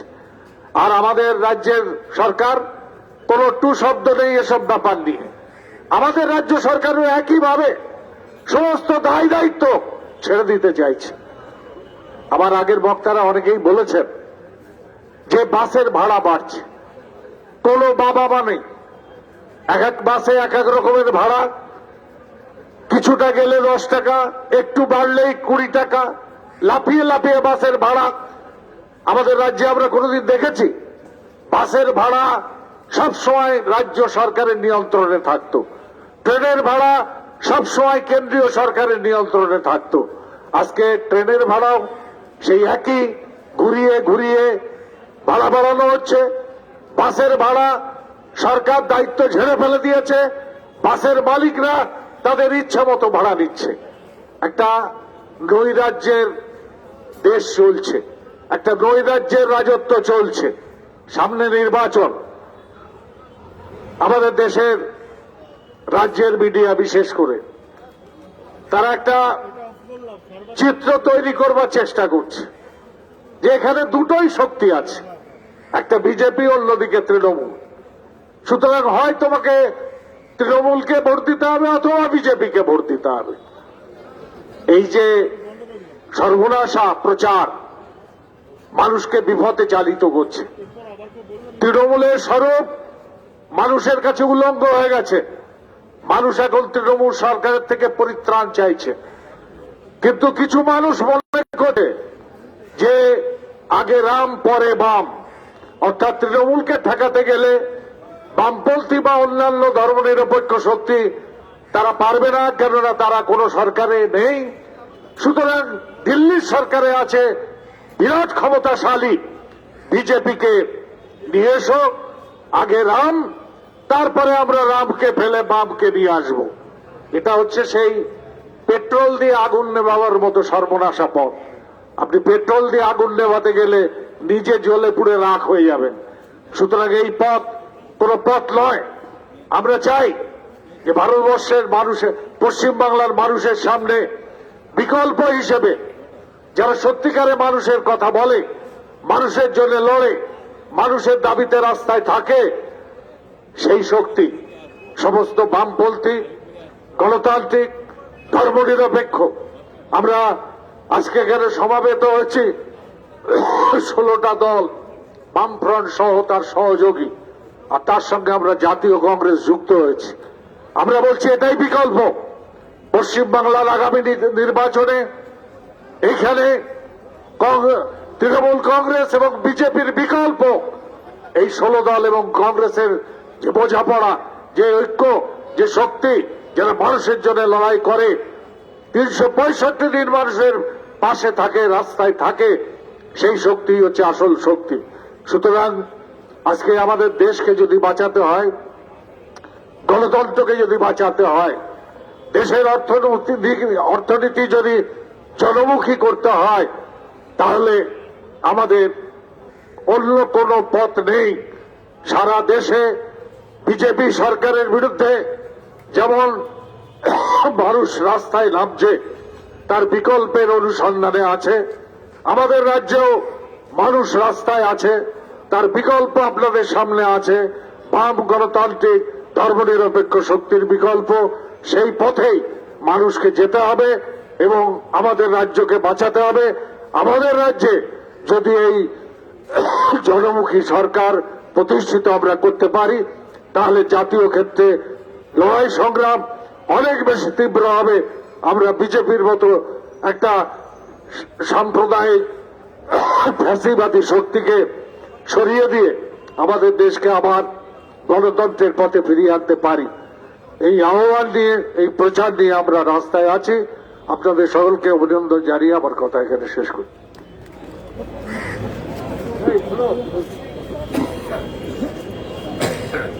এখন বলবেন মার্ক্সবাদী ফরওয়ার্ড ব্লকের জয়হিন্দ সিং। এখন বলবেন না, আশিস বলবে। আচ্ছা, আশিস চক্রবর্তী, মার্ক্সবাদী ফরওয়ার্ড ব্লক। এরপরে আরসিপিআই, রিভলিউশনারি কমিউনিস্ট পার্টি অব ইন্ডিয়ার পক্ষে কমরেড মিহির বাইন বলবেন। কমরেড সভাপতি বামপন্থী ফ্রন্টের চেয়ারম্যান কমরেড শ্রদ্ধেয় কমরেড বিমান বসু,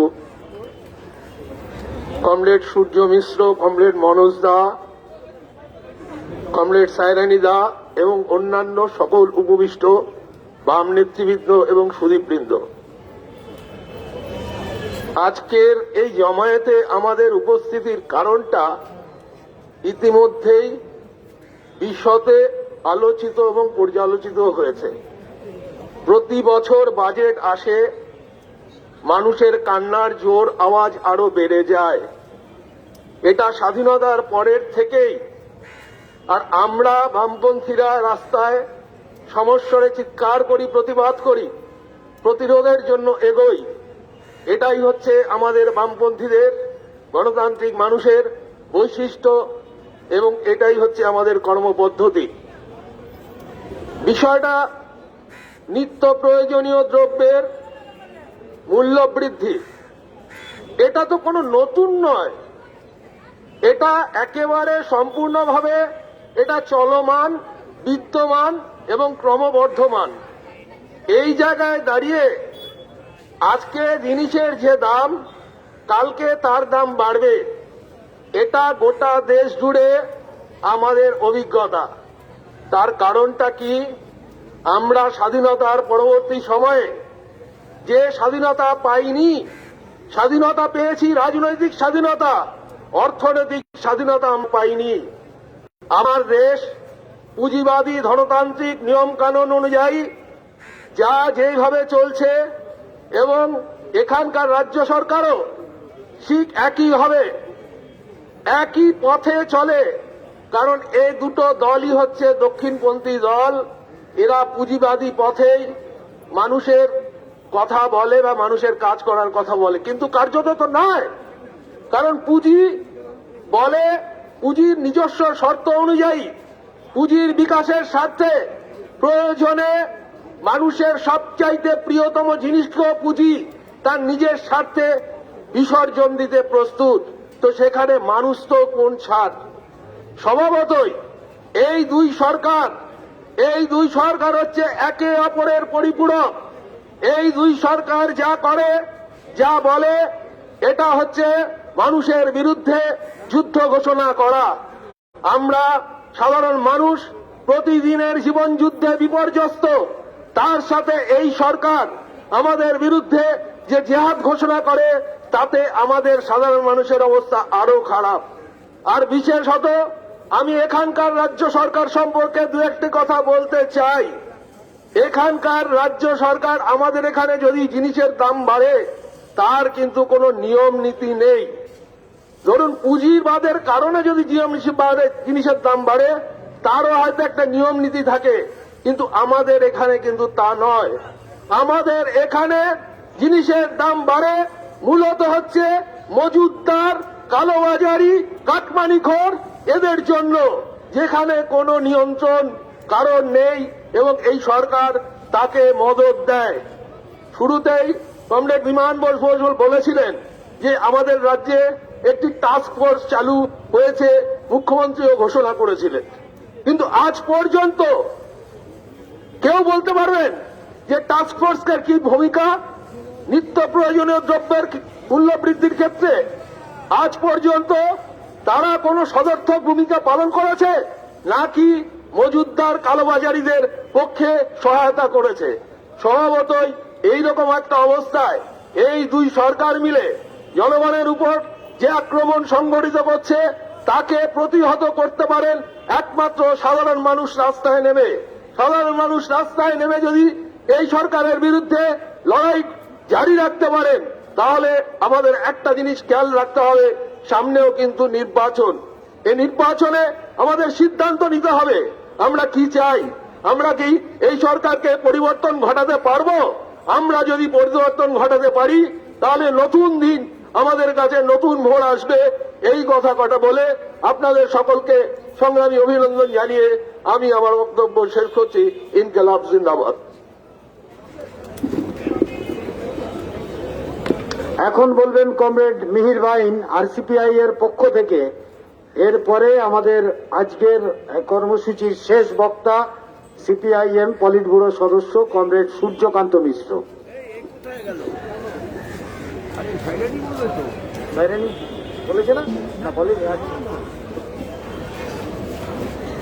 কমরেড সঞ্চালক, উপস্থিত বামফ্রন্টের চেয়ারম্যান, বামফ্রন্টের শরিক দলের বিভিন্ন নেতৃবৃন্দ, উপস্থিত বন্ধুগণ, আপনারা জানেন এটা আমাদের পূর্ব ঘোষিত কর্মসূচি ছিল, বাজেটের উপরে কর্মসূচি নয়। কিন্তু বাজেট ঘোষিত হয়েছে সে প্রশ্ন আলোচনায় আসতেই পারে, কিন্তু মূল যে দাবিতে আমাদের এখানে আজকের এই অবস্থান সেটা হচ্ছে মূলত মূল্য বৃদ্ধি, বাস ভাড়া এবং ট্রেন ভাড়া বৃদ্ধি। আপনারা সবাই জানেন যে 2020-21 অর্থবর্ষে বিশেষ করে এই করোনা কালে জিনিসপত্রের দাম কি ভয়ঙ্করভাবে বেড়েছে। এখন শীতকাল, সবজিটা একটু সস্তা, কিন্তু এর আগে সবজির দাম যেভাবে বেড়েছিল তা কল্পনা করা যায় না। কোনোদিন এরকম ভাবে জিনিসপত্রের দাম বাড়েনি। আলু 50 টাকায় বিক্রি হয়েছে।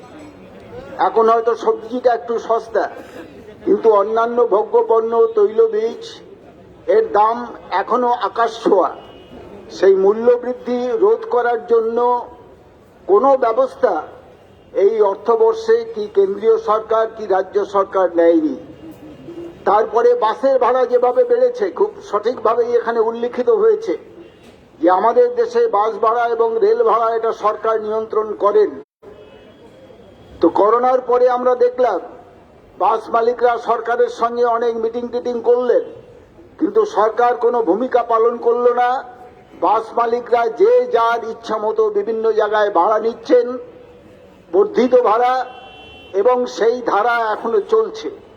এখন অবস্থা অনেকটা স্বাভাবিক হয়ে গেছে বাস বা অন্য জায়গায়, কিন্তু ভাড়া সেই করোনার শুরু হওয়ার পর থেকে যে হারে ওরা বাড়িয়েছিলেন সেই হারে এখনো সমস্ত জায়গায় বাস ভাড়া নিচ্ছে। ট্রেন, সেটাও অদ্ভুতভাবে আমরা দেখছি, ট্রেন তারা ঘুরিয়ে দিচ্ছে, এর জন্য তো আমরা দায়ী নয়, কিন্তু সেই ঘুরিয়ে দিয়ে ট্রেনের ভাড়া বৃদ্ধি হচ্ছে, বর্ধিতভাবে ভাড়া দিতে হচ্ছে। তো আজকে এইটাই হচ্ছে প্রধান প্রশ্ন, যে মূল্যবৃদ্ধি রোধ করবার জন্য না দিল্লির সরকার না রাজ্যের সরকার এদের কোনো পদক্ষেপ নেই। এরা তাকিয়ে তাকিয়ে দেখছে। টাস্ক ফোর্স মমতা ব্যানার্জি করেছেন বটে, কিন্তু আমরা দেখেছি সেই টাস্ক ফোর্সের লোকরা যখন বাজারে যাচ্ছেন জিনিসপত্রের দাম আরো বেড়ে যাচ্ছে। ফলে একটা ভয়ঙ্কর পরিস্থিতি। এই পরিস্থিতির মধ্যে দাঁড়িয়ে পশ্চিমবঙ্গে আজকে আমরা যেটা দেখছি, নির্বাচনের প্রাক্কালে নাটক চলছে। আজকে দল বদলের হিড়িক পড়ে গেছে, কোন দল থেকে কোন দলে যাচ্ছে। আমরা সেই জন্য খুব সঠিকভাবেই বলেছি যে পশ্চিমবঙ্গে আজকে যে সরকারটা আছে, তৃণমূল কংগ্রেসের সরকার, এই সরকার বিজেপির পরিপূরক সরকার। এই বিজেপিকে পশ্চিমবাংলায় তৃণমূল কংগ্রেসই ডেকে নিয়ে এসছে। আর আজকে এই এমন একটা ভাব দেখাচ্ছেন মমতা ব্যানার্জি, তৃণমূল কংগ্রেস, যে তারাই নাকি বিজেপিকে রুখতে পারে। যারা ডেকে নিয়ে এসছে, যারা এখনো সেই বিজেপিকে বৃদ্ধি করার জন্য নানান কর্মসূচি নিচ্ছে, এই যে দলবদল, এক গোডাউন থেকে আর এক গোডাউনে যাচ্ছে, তৃণমূলের গোডাউন থেকে বিজেপির গোডাউনে যাচ্ছে, এই জিনিস আমরা দেখতে পাচ্ছি। সুতরাং এই নির্বাচনের প্রাক্কালে এটাও বুঝে নিতে হবে যে আজকে দেশের, গোটা দেশে, শুধু পশ্চিমবঙ্গে নয়, ভয়ঙ্কর বিপদ যে দিল্লিতে দ্বিতীয়বার নরেন্দ্র মোদী সরকার, বিজেপির সরকার ক্ষমতায় এসেছে। এবং এই দ্বিতীয়বার ক্ষমতায় আসবার পর, বিশেষ করে এই লকডাউন পিরিয়ডে, নরেন্দ্র মোদী সরকার তার অর্থমন্ত্রীকে দিয়ে যে যে পদক্ষেপগুলো নিয়েছেন, দেশের পক্ষে এরকম ভয়ঙ্কর বিপদ কখনো হয়নি। গোটা দেশের সমস্ত সম্পত্তিকে বিক্রি করে দিচ্ছেন, মানুষের অধিকারকে কেড়ে নিচ্ছেন, সাংবিধানিক সমস্ত কিছুকে রদ করে দিচ্ছেন, গণতন্ত্রের উপর একটা ভয়ঙ্কর আক্রমণ নেমে এসেছে। সুতরাং সেই বিজেপিকে পশ্চিমবঙ্গের মতো জায়গায় কখনোই সরকারে আসতে দেওয়া যায় না। এবং সেই বিজেপিকে রুখতে গেলে কখনোই তৃণমূলকে না হারিয়ে বিজেপিকে রোকা যাবে না। সেই জন্যই এই নির্বাচনের প্রাক্কালে যে কোনো ইস্যুতে, যে কোনো সমাবেশে এটা প্রধান বিষয় হয়ে উঠেছে যে আগামী নির্বাচনে তৃণমূল কংগ্রেসকে পরাস্ত করে, বিজেপিকে পরাস্ত করে বাম এবং গণতান্ত্রিক ফ্রন্টের সরকার এখানে করতে হবে। এই দাবি নিয়ে গোটা পশ্চিমবাংলার লড়াই হচ্ছে, গ্রামগঞ্জ সর্বত্র। কিন্তু আমরা জানি প্রচার মাধ্যম সেগুলো প্রচার করছে না। প্রচার করছে না মানে এটা নয় যে লড়াই হচ্ছে না। গোটা রাজ্যের সমস্ত জেলা শহর জুড়ে ধারাবাহিকভাবে এই বাম এবং গণতান্ত্রিক ফ্রন্টের কর্মসূচি হচ্ছে। মানুষ তৈরি হচ্ছেন আগামী দিনে নতুন পরিবর্তন করবার জন্য। সেই পরিবর্তনের শারিক আপনারা হবেন, এই আহ্বান জানিয়ে সবাইকে ধন্যবাদ জানিয়ে আমার বক্তব্য শেষ করছি।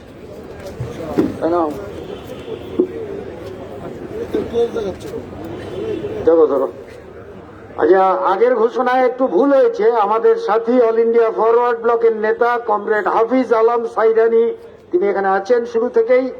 কমরেড হাফিজ আলম সাইদানি আগে বলবেন, পরে বলবেন কমরেড সূর্যকান্ত মিশ্র।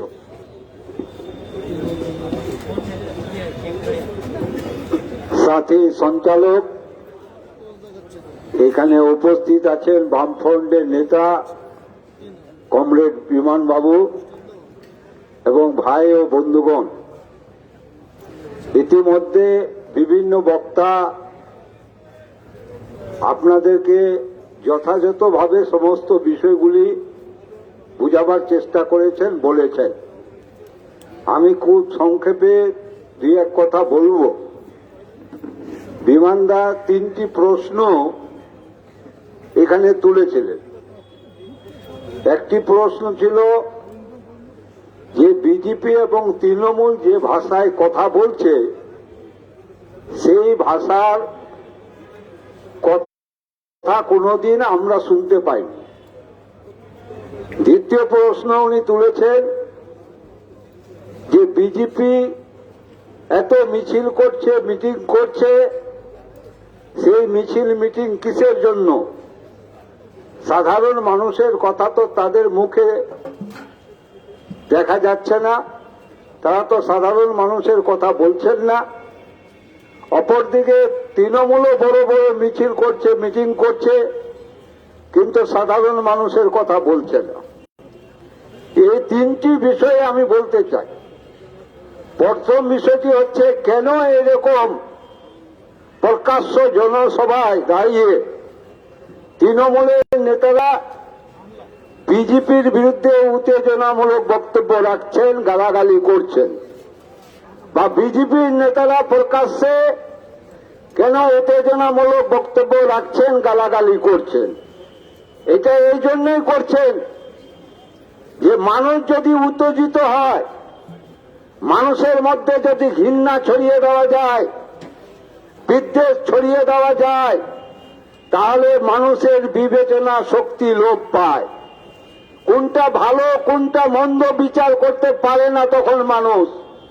সেজন্য এরা খুব চালাকি করে মানুষকে উত্তেজিত করছে, মানুষের মধ্যে ঘৃণা ছড়াচ্ছে, মানুষের মধ্যে বিদ্বেষ ছড়াচ্ছে, যাতে তাদের বিবেচনা শক্তি লোপ পায়, সঠিক সিদ্ধান্ত না নিতে পারে।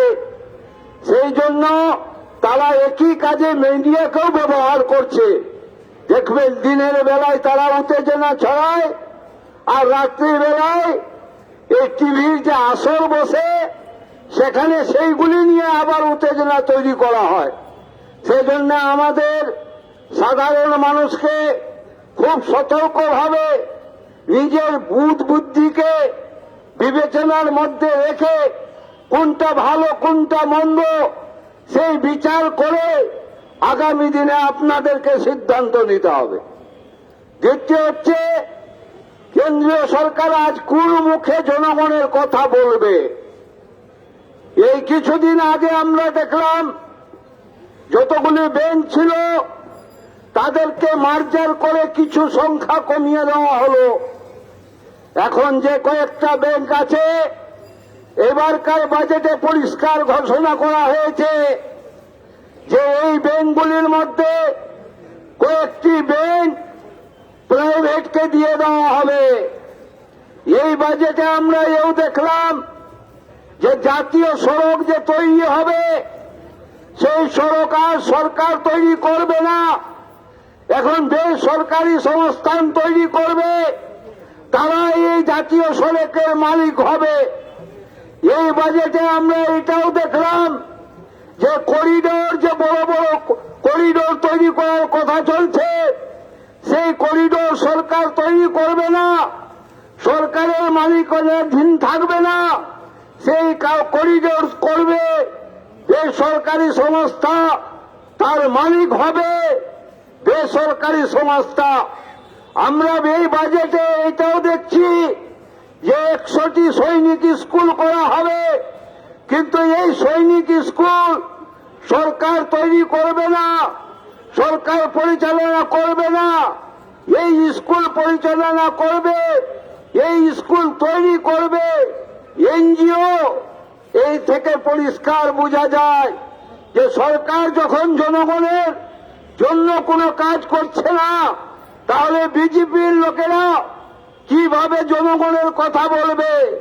যে বিজেপি সরকার 1 বছরের মধ্যে 9 বার পেট্রোল ডিজেলের দাম বাড়িয়েছে, রান্নার গ্যাসের দাম বাড়িয়েছে, তার ফলে জিনিসপত্রের দাম বেড়েছে। সেই বিজেপি সরকারের লোকেরা, বিজেপি দল কিভাবে জনগণের কথা বলবে? অপরদিকে তৃণমূল সরকার এই যে বাসের ভাড়া বৃদ্ধি পাচ্ছে, বা যে সমস্ত আনাজপাতি আমাদের এখানে তৈরি হয় সেগুলির যখন দাম বাড়ে, তার কোনো নিয়ন্ত্রণের ব্যবস্থা নাই।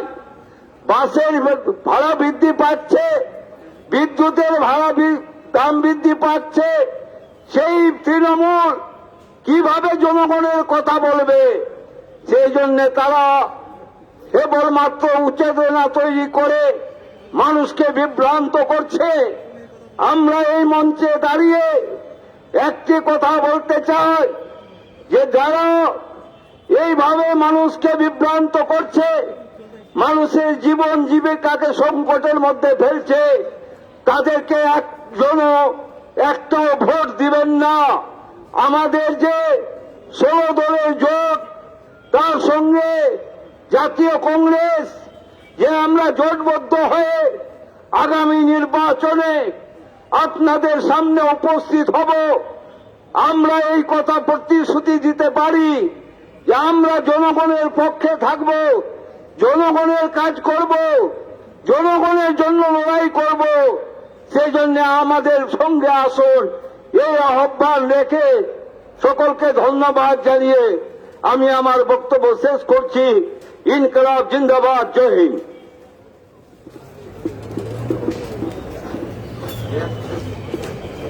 এখন বলবেন কমরেড সূর্যকান্ত মিশ্র।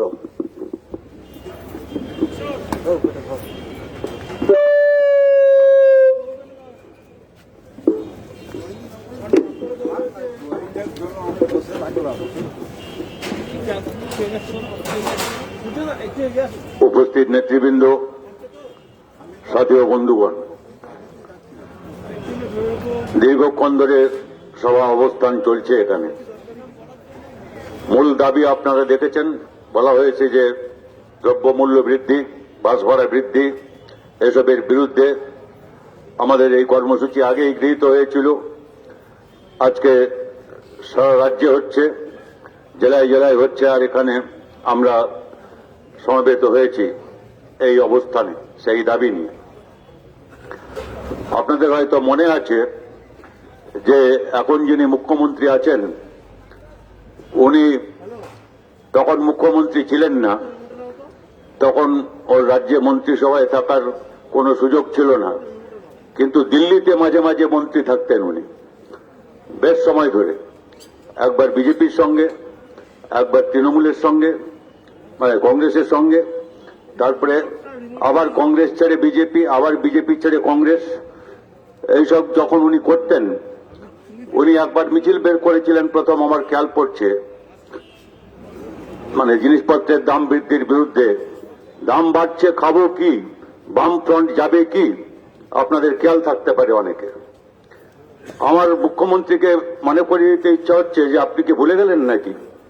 তখনও আমরা বলেছিলাম আপনাকে যে দাম যে বাড়ে, এটা মূলত রাজ্য সরকারের উপরে নির্ভর করে তা না, কেন্দ্রের নীতির উপরে অনেকটা নির্ভর করে। এখনো বলছি, আপনি মুখ্যমন্ত্রী, আপনার উপরে সব দাম বাড়ানোর দায়িত্ব আমরা দিচ্ছি না। এটা মূলত কেন্দ্র সরকারের দায়িত্ব, তাঁরা যে নীতি নিয়ে চলেন। কিন্তু রাজ্য সরকার কতগুলো জিনিস তখনও অস্বীকার করেনি, এখনো সরকার অস্বীকার করতে পারে না। সেটা আমি আসছি পরে, দুটো একটা কথায় কিছু কথা এখানে বলা হয়েছে, আমি হয়তো খুব অল্প করে তাদের বলব। দাম যে বাড়ে, দাম তো আপনি বাড়তেই পারে, নানা কারণ থাকতে পারে। সরকার আছে কিসের জন্য? দাম নিয়ন্ত্রণ করার জন্য। কিসের দাম বাড়বে, কিসের দাম কম রাখবে, এইটার জন্য সরকার আছে। সরকার কি বলছে? দিল্লি সরকার আত্মনির্ভর হোক। তার মানেটা কি? মানে হচ্ছেন মোদী, উনি আত্মনির্ভর হতে পারে।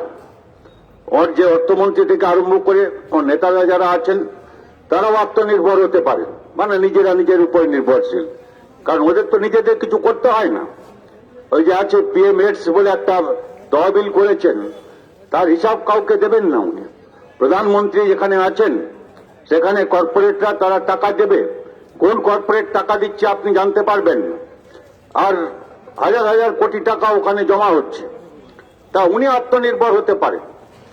আর আমরা আত্মনির্ভর হব কি করে?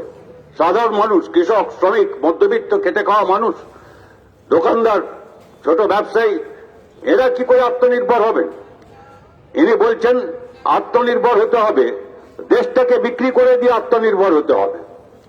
এসব সম্পত্তি তো ওদের পৈতৃক সম্পত্তি না। এই যে ব্যাংক বিক্রি করে দিচ্ছেন, বিমা বিক্রি করে দিচ্ছেন, সমস্ত রাষ্ট্রায়ত্ত ক্ষেত্র বিক্রি করে দিয়েছেন, এর মালিক তো আপনারা। এখানে বিজেপি করুন, তৃণমূল করুন, যে যেখানে আছেন আমাদের কথা শুনছেন, এই মাটির তলায় যদি তেল থাকে তার মালিক কি বিজেপি না তৃণমূল না বামপন্থী, এরা কেউ হতে পারে নাকি? এটা হচ্ছে এই দেশের মানুষের সম্পত্তি। মানুষের মাটির তলায় যে কয়লা আছে, যেটাকে উনি বিক্রি করে দিচ্ছেন এসব বিদেশিদের হাতে, দেশি বিদেশি কর্পোরেটদের হাতে, এটার মালিক কি ওদের পৈতৃক সম্পত্তি নাকি? ওরা না, মালিক দেশের জনগণ। ব্যাংকে টাকা রেখেছেন যারা আপনারা, আপনি বিজেপি আর তৃণমূলের লোকেরা কি টাকা রাখেন না নাকি ব্যাংকে? যারা কি জীবন বীমা করেন না নাকি বিজেপির লোক আর তৃণমূলের লোকেরা? আপনি করছেন বলে আপনার জীবন বীমা নেই না, বীমা নেই। এইটা যে জীবন বীমা কর্পোরেশন বলুন কিংবা ব্যাংক বলুন, রাষ্ট্রায়ত্ত ব্যাংক, সেই সবে যে টাকা রেখেছেন সেইগুলোর মালিক তো আপনারা। আপনাদের টাকায় জীবন বীমা, আপনাদের টাকায় ব্যাংক এসব চলছে। আর সেই ব্যাংকের টাকায় আবার আপনার টাকা রেখেছেন, আপনি সুদ সহ পাবেন। তারপরে ওই টাকার থেকে যা হচ্ছে সেই ব্যাংকের টাকায় আগে গরিব লোকদের তাদের কম সুদে ঋণ দেওয়ার একটা ব্যবস্থা ছিল, দুরকম ঋণের ব্যবস্থা ছিল। অর্থাৎ ব্যাংককে ব্যবহার করা যায় নানা কাজে মানুষের সুবিধার জন্য। আপনার আমার টাকা দিয়েই, তার মধ্যে যারা অপেক্ষাকৃত পিছিয়ে আছেন তাদের জন্য। এই যে বিমা, আমাদের জীবন বিমা ছিল, এই জীবন বিমা আছে এখনো, কিন্তু LIC, কিন্তু এখন আপনাদের নিলামে চড়বে, কোথায় দেশ বিদেশি কার হাতে যাবে আমি জানি না, কিন্তু এসব চড়বে। এরা টাকা দিত সরকারকে। আমার তো খুব ভালো খেয়াল আছে, আপনাদের অনেকেরই মনে আছে নিশ্চয়ই, এরা হাজার হাজার কোটি টাকা, ওই টাকা বিমা যার পাওনা তাকে দিয়ে তার উপরে বাড়তি যা লাভ হতো, বাড়তি যা উদ্বৃত্ত হতো, হাজার হাজার কোটি টাকা তারা বছরের পর বছর দিয়েছে পানীয় জল সরবরাহের জন্য, গ্রামে গ্রামে স্কুল খোলবার জন্য। সরকার তো এদের কাছ থেকে পেত। সরকার পেত মানে আপনি, আপনার জন্য, আপনার টাকা, আপনার স্বার্থে, এখানকার মানুষের স্বার্থে ব্যাংক বিমাকে ব্যবহার করা যেত। সুতরাং এইগুলো সরকার নিয়ন্ত্রণ করার কথা। উনি বলছেন না, সরকার কিছু করবে না, তোমরা নিজে নিজের উপরে নির্ভর হয়ে যাও। ও বাস ভাড়া বাড়ছে, ঠিক আছে, তুমি ম্যানেজ করো, এটা তোমার উপরে নির্ভর করে, তুমি করো, আত্মনির্ভর হয়ে চলো। সরকার এখানে, সরকারের উপরে নির্ভর করার কোনো দরকার নেই। কি ট্রেন কি আপনারা শুনছেন যে ট্রেন বন্ধ, কি চলবে, কি হবে, এ সরকারের ব্যাপার না কিছু। আত্মনির্ভর হও, বাস দরকার নেই, হেঁটে চলো, যা পাচ্ছ যেটা করে খাও, করে মধ্যে চল, চোরে বলে, করে তো খায় না, চোরে চোরে খায়, এইরকম, সেটা চলো। এটা হচ্ছে এদের নীতি। আমরা সেই নীতিটার বিরুদ্ধে লড়াই করছি। এইটা নয়, আমরা জানি বাস মালিক আমি তো অনেক বাস মালিককে জানতাম, এখন ঠিক জানি না, কিন্তু দুটো কে একটা বাস চালান তারা। তারপরে আমাদের সিন্ডিকেট আছে, অ্যাসোসিয়েশন আছে, সব সংগঠন আছে, নানা রকম তারা আছে। তো বাস ভাড়া কেন বাড়াচ্ছে, তো মালিককে তো আমি দোষ দিতে পারি না। ডিজেলের দাম যদি বাড়ান, পেট্রোলের দাম যদি আপনি বাড়ান, তাহলে স্বাভাবিকভাবে অনেক জিনিসের দাম বাড়বে, আর বাসের দাম তো বাড়বেই, কারণ ভাড়া বাড়বে স্বাভাবিক। এটা সরকার আছে কি করতে, সরকার আছে এটা নিয়ন্ত্রণ করবার জন্য, সরকারের কাজ হচ্ছে সেটাই। এই জিনিসটা মুখ্যমন্ত্রী তখনও জানতেন না, আর এখনো বোঝেননি একদিন পরে। কিন্তু দায়িত্ব যে দিল্লির, সেটা তখনও বুঝতেন না, এখনো রাজ্যের কি দায়িত্ব, দিল্লির কি দায়িত্ব উনি বোঝেননি। সেই জন্য আমরা বলছি এটাই, যে এই যে দাম বাড়াচ্ছে, আপনার কোন যুক্তি তো নেই। এরকম যদি হতো, আপনারা শুনতেন যে সারা দুনিয়া জুড়ে দাম পাম বাড়ছে, সে হয়েছিল একটা 70, 71, 72 ওই রকম সময়ে গত শতাব্দীর একটা হয়েছিল। যারা তেল উৎপাদন করে দেশগুলো, তারা বিরাট করে দাম বাড়িয়ে দিল, বললো আমরা তো তেল উৎপাদন করি, তাদের মাটির তলায় বেশি তেল আছে। সেই সমস্ত দেশ, মানে জ্বালানি তেলের কথা বলছি, ক্রুড অয়েল, সেইটা বেশি তাদের মাটির তলায়, তারা বাড়িয়ে দিল।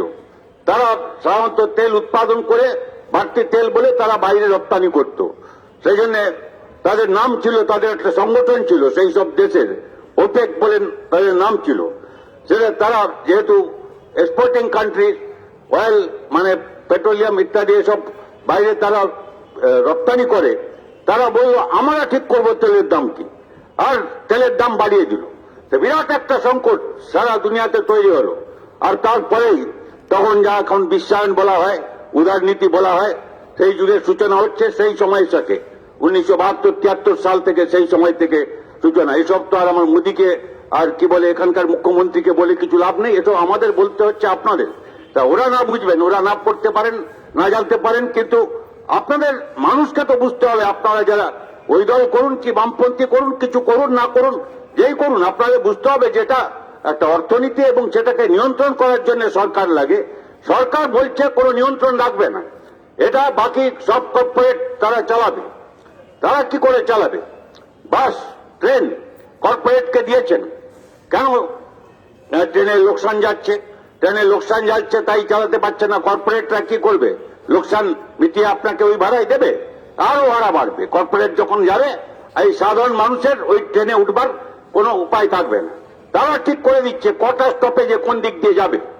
এই বড় লোকেরা এত ঘন ঘন স্টপেজ, এইসব তাদের পছন্দ না, তাদের খুব কম সময়ে পৌঁছতে হবে। খুব বড় লোক যারা, ট্রেনে তো খুব কম চড়ে তারা, কিন্তু সব জায়গায় তো আর প্লেন নেই। সেই জন্য যেখানে যেটুকু করতে হয়, সেটা জন্য ট্রেনে চড়তে হয়।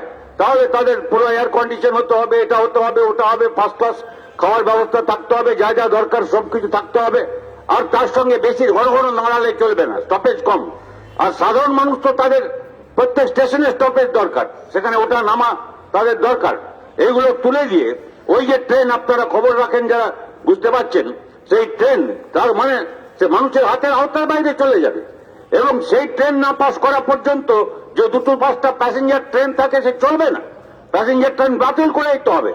এখন বলছে আমাদের জন্য আলাদা লাইন করে দাও।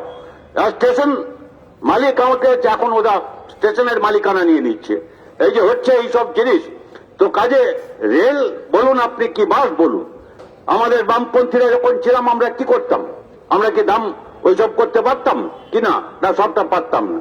কিন্তু কিছু জিনিস দাম যদি আপনি ঠিক রাখতে পারেন, বাজারে তার প্রভাব পড়ে। এটা অর্থনীতি শাস্ত্রে আছে। ধরুন চালের দাম যদি আপনি কম রাখতে পারেন, তাহলে অন্যান্য জিনিসের দাম তার উপরে একটা প্রভাব পড়ে। সে স্থানীয়ভাবে হতে পারে, সারা দেশে না হতে পারে। আমরা যেরকম একটা জিনিস বামপন্থীরা আমরা যেটা জোর দিতাম, সেটা হচ্ছে চাল উৎপাদন বাড়াতে হবে। এবং আমরা এটা আমাদের অভিজ্ঞতা থেকে বুঝেছি, অর্থনীতিবিদরাও বলতেন আমাদের, যে সেটা বহু জায়গায় পরীক্ষিত সারা পৃথিবীতে। ছোট উৎপাদক যারা, কম জমির মালিক যারা, তাদের উৎপাদন করবার ক্ষমতা বেশি, এবং সেইটা চালের উৎপাদন যদি বাড়াতে হয়, ভূমি সংস্কার করতে হবে। অর্থাৎ ছোট উৎপাদক যারা, তাদের সংখ্যা যদি বাড়ে, যে নিজের হাতে চাষ করে, তাহলে উৎপাদন বাড়বে। আর তার মধ্য দিয়ে চাল উৎপাদনে পশ্চিমবাংলা 1 নম্বর রাজ্য হয়েছিল। এই 1 নম্বর রাজ্য যে হতে পেরেছিল পশ্চিমবাংলা, তার কারণ হচ্ছে ভূমি সংস্কার আর কৃষকের জন্য আমাদের গ্রামীণ কৃষি উন্নয়নে পঞ্চায়েত ব্যবস্থা, বিকেন্দ্রীকরণ, সমবায়, স্বনির্ভর গোষ্ঠী, মানুষের সংগঠন গড়ে তোলা, তার মধ্য দিয়ে একটা বিকল্প রাস্তা সম্ভব হয়েছে। চাল আমরা 1 নম্বর, আলু আমরা 2 নম্বর। উত্তরপ্রদেশের বড় রাজ্য, ওর সঙ্গে তুলনা হয় না। আমাদের সঙ্গে তখন অবিভক্ত উত্তরপ্রদেশ যখন ছিল, আমরা তাকে বাদ দিলে সব রাজ্যের মধ্যে আলু উৎপাদনে আমরা 2 নম্বরে ছিলাম, সবজি উৎপাদনে আমরা 1 নম্বর। আবার আমি বলছি, মাছ উৎপাদনে আমাদের ধারে কাছে কেউ ছিল না, আমাদের কোন রাজ্য এই আমাদের ধারে কাছে ছিল না। এক তোকালি না মাছ, মাছের বীজ, মৎস্য বীজ, এইসব উৎপাদনে 1 নম্বর জায়গায় ছিলাম। এই যে উৎপাদনের পরে এইগুলো যখন বাড়ছিল, লোকের কর্মসংস্থান বাড়ছিল, তাদের দুটো পয়সা হাতে আসছিল, তাদের একটু উৎপাদন ক্ষমতা বেড়েছিল, আর বেড়েছিল বলেই আমাদের গ্রামের বাজারে আমাদের 10,500 কোটি টাকা, 12,500 কোটি টাকা, 14,500 কোটি টাকা এরকম করে বাড়তে বাড়তে এই শিল্প পণ্য যেগুলো দোকানপাট বন্ধ হয়ে গেছে না, শিল্পে যেগুলো জিনিস তৈরি হয় সেই জিনিসগুলো বিক্রি হতে পারত, এবং বিক্রি হলে কলকারখানা বাড়বে। বড় কর্পোরেট আমি ছেড়ে দিলাম, কিন্তু ছোট মাঝারি কলকারখানা, তাতে আমাদের বেকারদের অনেক কর্মসংস্থান হতো। 2011 সালে বামপন্থী সরকার গেছে, 2010 সালে যখন আমি হিসাব বলছি আপনাদের, আমার হিসাব নয়, সিএমআই এর হিসাব, centre for monitoring Indian economy, তারা হিসাব বের করেছিলেন যে সবচাইতে ছোট মাঝারি ক্ষুদ্র শিল্পে কর্মসংস্থান 1 নম্বর হচ্ছে পশ্চিমবাংলায়, 2 নম্বর এই যে প্রধানমন্ত্রী এখন হয়েছেন ওর রাজ্য, উনি তখন তো ওখানকার মুখ্যমন্ত্রী ছিলেন, আর এত বড় মুখ্যমন্ত্রী তিনি নাকি সব করতে পারতেন, এত বড় দাঙ্গার বা কে করতে পারত। যাই হোক, আমি বলছি যে সেখানটায় আমাদের ওরা দ্বিতীয় ছিল পশ্চিমবাংলার চাইতে, এবং 4 সেকেন্ড, মানে যদি দৌড় হয় একজন ওইখানে আছে যে সেকেন্ড, সে পিছনে আছে, এইরকম 4 সেকেন্ড অনেক পিছিয়ে দ্বিতীয় ছিলেন তিনি। সুতরাং ছোট এই যে শিল্প গড়ে উঠলো, এবং সেগুলো এই কি বলে রাস্তার ধারে হাইওয়ে থেকে ধরে আপনি চলে যান ছোট, সেইখানটায় বেশিরভাগ লোকের কর্মসংস্থান হয়েছিল, এবং সেইটাই অর্থনীতির ভিত্তি। অর্থনীতি কি হবে, রাজ্যেরও কিছু করবার আছে। আলুর যখন দাম বাড়লো আপনি কিছু করতে পারলেন না, কেন? এখানে ধানের দাম পায় না? এখানে যখন 1840 টাকা 44 টাকা সরকার ঘোষিত ন্যূনতম মূল্য, তখন আপনি কেন এখানে আপনাকে 900 টাকায় 1100 টাকায় কুইন্টালে কৃষককে এখন ধান বিক্রি করতে হচ্ছে?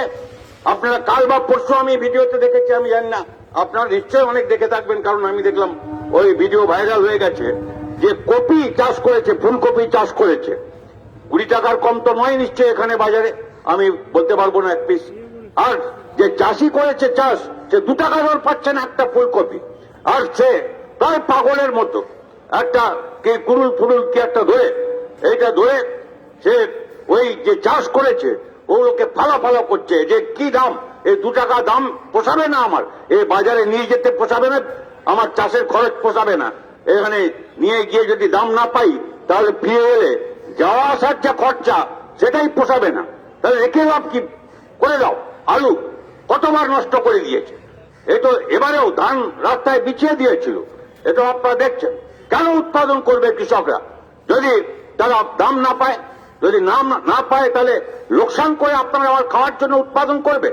আর ওই যে কৃষকরা ওখানে আন্দোলন করছে 3টা আইন বাতিলের জন্য, তার মধ্যেই তো আছে ওই আইনটা, নিত্য প্রয়োজনীয় অত্যাবশ্যক পণ্য নিয়ন্ত্রণ আইন, এসেন্সিয়াল কমোডিটি অ্যাক্ট, যেটা নিয়ন্ত্রণ করা। তাহলে এটা করা হয়েছিল কেন? 70 বছর আগে 50-এর দশকে মাঝামাঝি তখনকার সরকার, তখন জওয়াহরলাল নেহরু তখন প্রধানমন্ত্রী, সেই সময় আইন করা হয়েছে। আর সে আইনে বক্তৃতা দিয়ে উনি বলেছিলেন পার্লামেন্টে যে এই কালোবাজারি মজুদ যারা আছে মুনাফাখোর, তাদের ওই ল্যাম্প পোস্টে ওদের ঝোলানো হবে।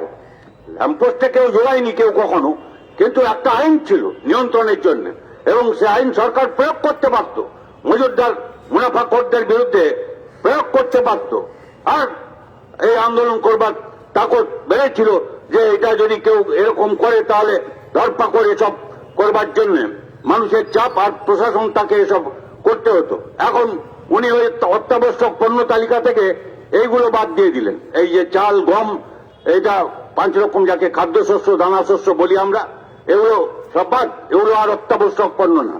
কিন্তু কতবার জিজ্ঞেস করব, বিজেপি তৃণমূল আপনি আমাদের পক্ষে হন বিপক্ষে হন, আমাদের দেখতে পারেন না দেখতে পারেন, আচ্ছা আপনার চাল ডাল মানে কি বলে গম এসব দরকার নেই, এগুলো অত্যাবশ্যক মনে হয় না, এটা ছাড়া আপনি চলতে পারেন, কোনখান থেকে চলবেন? তারপরে চাল খালি না, চাল মানে ওইসব অত্যাবশ্যক পণ্য যে মধ্যে ওই খাদ্যশস্য সেগুলো বাদ গেল, তারপরে আলু বাদ গেল, আর তারপরে ডাল যত রকম ডাল আছে সেগুলো বাদ গেল, তারপরে তেল মানে ওই যে ভোজ্য তেল সেটা বাদ গেল, পেঁয়াজ বাদ গেল, তাহলে খাবেনটা কি? এখানে যারা খান এগুলো বাদ দিয়ে খান, আলু খান না, ডাল বাদ, রুটি খান না, ডাল কি বলে পেঁয়াজ খান না, তেল খান না, মানে বাদ দিয়ে চলে। কজন আছেন আমি জানি না, কোন পার্টিতে আছেন তাও জানি না, তো যে পার্টিতেই থাকুন আপনি আর যাই করুন, এইগুলো অত্যাবশ্যক পণ্য তালিকা থেকে বাদ গেল, তো দাম কমার যে আমি বলবো এগুলো তো ভিত্তি, এই জন্যই তো একটা আইন ছিল আমাদের যে দামটা নিয়ন্ত্রণ করবে সরকার। আর এখন এই সরকার বলছে যে দাম ফাম নিয়ন্ত্রণ করার কোনো দরকার নেই, কর্পোরেট সব ঠিক করবে, কর্পোরেট চাষ করবে, কর্পোরেট ট্রেন চালাবে, কর্পোরেট বাস চালাবে, কর্পোরেট শিক্ষা চালাবে, কর্পোরেট হাসপাতাল চালাবে, তো রাষ্ট্রই কর্পোরেট চালাবে। আর এই কর্পোরেট রাষ্ট্রের নাম, যেটা প্রথম নাম সারা পৃথিবীতে একটা সারা দুনিয়ার সামনে চ্যালেঞ্জ হয়ে দাঁড়িয়েছিল, তার নাম হচ্ছে ফ্যাসিবাদ।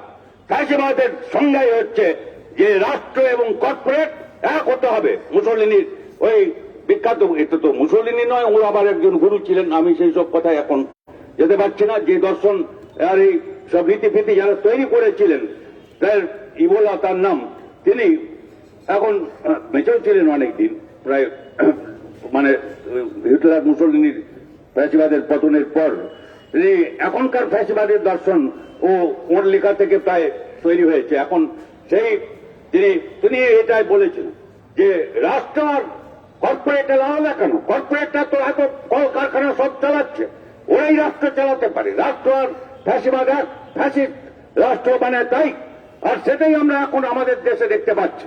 কাজে এটা খালি ওই দামের ব্যাপার নয়, খালি বাস চালানোর ব্যাপার নয়, খালি ট্রেনের ভাড়ার ব্যাপার না, ব্যাপারটা হচ্ছে যে রাষ্ট্র তার চরিত্র বদলাচ্ছে, এবং সেই ফ্যাসিস্ট রাষ্ট্র যখন এরকম কাজ করে বেশিরভাগ মানুষের সর্বনাশ হয়ে যায়। আর ওই কয়েকটা উপরের লোক হাতে গোনা যায় প্রায় 12-13 লক্ষ কোটি টাকা এই কি বলে করোনার সময় এদের সম্পত্তি বেড়েছে। আমাদের ভারতের 130 কোটির বেশি মানুষ যেখানে বাস করেন, তার মধ্যে 100টা লোক আপনি ভাবুন, 100টা সবচেয়ে বড় কর্পোরেট, এই আম্বানি আদানি আর তার পাশে আর বাকি কয়েকটাকে নিয়ে 100টা গুনে গুনে কর্পোরেট, তাদের প্রায় সম্পত্তি 13 লাখ কোটি। আপনি ভাবুন 13 লক্ষ, তারপরে কোটিতে যতটা শূন্য বসাতে হয়, ইংরেজিতে ট্রিলিয়ন বলে, মানে 12টা শূন্য, 13 লিখে তারপরে ডান দিকে 12টা শূন্য বসান, এই পরিমাণ টাকা এরা খালি এই করোনার সময় আদায় করেছে। আর কত কোটি মানুষের সর্বনাশ হয়ে গেছে এর মধ্যে। এবং এইটা মানুষের মধ্যে যত ক্ষোভ জমা হয়, পারে যখন এইসব যখন তার বিরুদ্ধে প্রতিবাদ করে, তখন ওই ফ্যাসিবাদের ওইটা দরকার হয়। ওই যে একটা কেন বাড়ছে না, ওখানে ওই কি বলে যে হিটলার, উনি বলতেন সব ইহুদিদের জন্য, তখন ইহুদিরা তারা সারা পৃথিবীতে বহু জায়গায় তারা ব্যবসাপত্র ইত্যাদি এসব করতেন। সুতরাং এসব হচ্ছে কেন?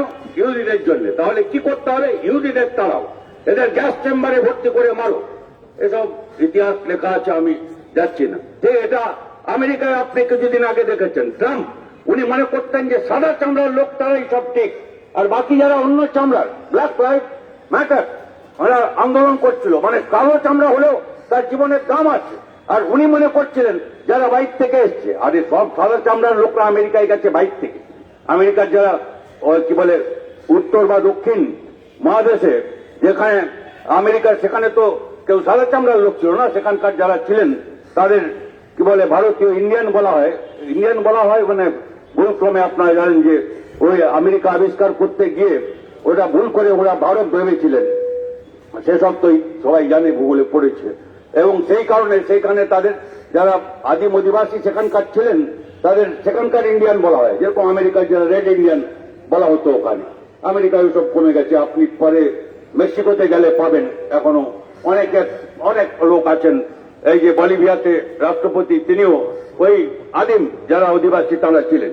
আর এরা বলছেন, ট্রাম্প বললেন যে আমরা এখানে এই কি বলে হোয়াইট পাওয়ার ম্যাটার, আমাদের ক্ষমতা চাই। সাদা মানে যারা এসছে ইংল্যান্ড থেকে, কিছু অস্ট্রেলিয়া গেছে, কিছু আমেরিকায় এসছে, এখানে উপনিবেশ তৈরি করেছে, তারপরে ওখানকার লোককে শেষ করে দিয়ে তারা বলছে বাকি। আর তাদের বাগান চাষ এসব জঙ্গল সাফ করে করবার জন্য কালো মানুষকে আফ্রিকা থেকে ধরে নিয়ে গেছিল, আর তাদের জীবনের কোনো দাম নেই। যাও, উনি হেরেছেন। আর ওর হাত এর মাথার উপরে ছিল, মোদির উপরে। উনি ওখানে গেলে হাউ ডু ডু মোদি কি বলে ও একটা বলেছিল, আর এখানে এলে নমস্তে ট্রাম্প, যখন কি বলে আমাদের এখানে করোনা শুরু হয়ে গেছে, উনি একটা ওখানে মহাযজ্ঞ লাগিয়ে দিলেন ট্রাম্পকে নমস্কার করবার জন্য। এখন কাকে নমস্কার করবেন আমি জানি না।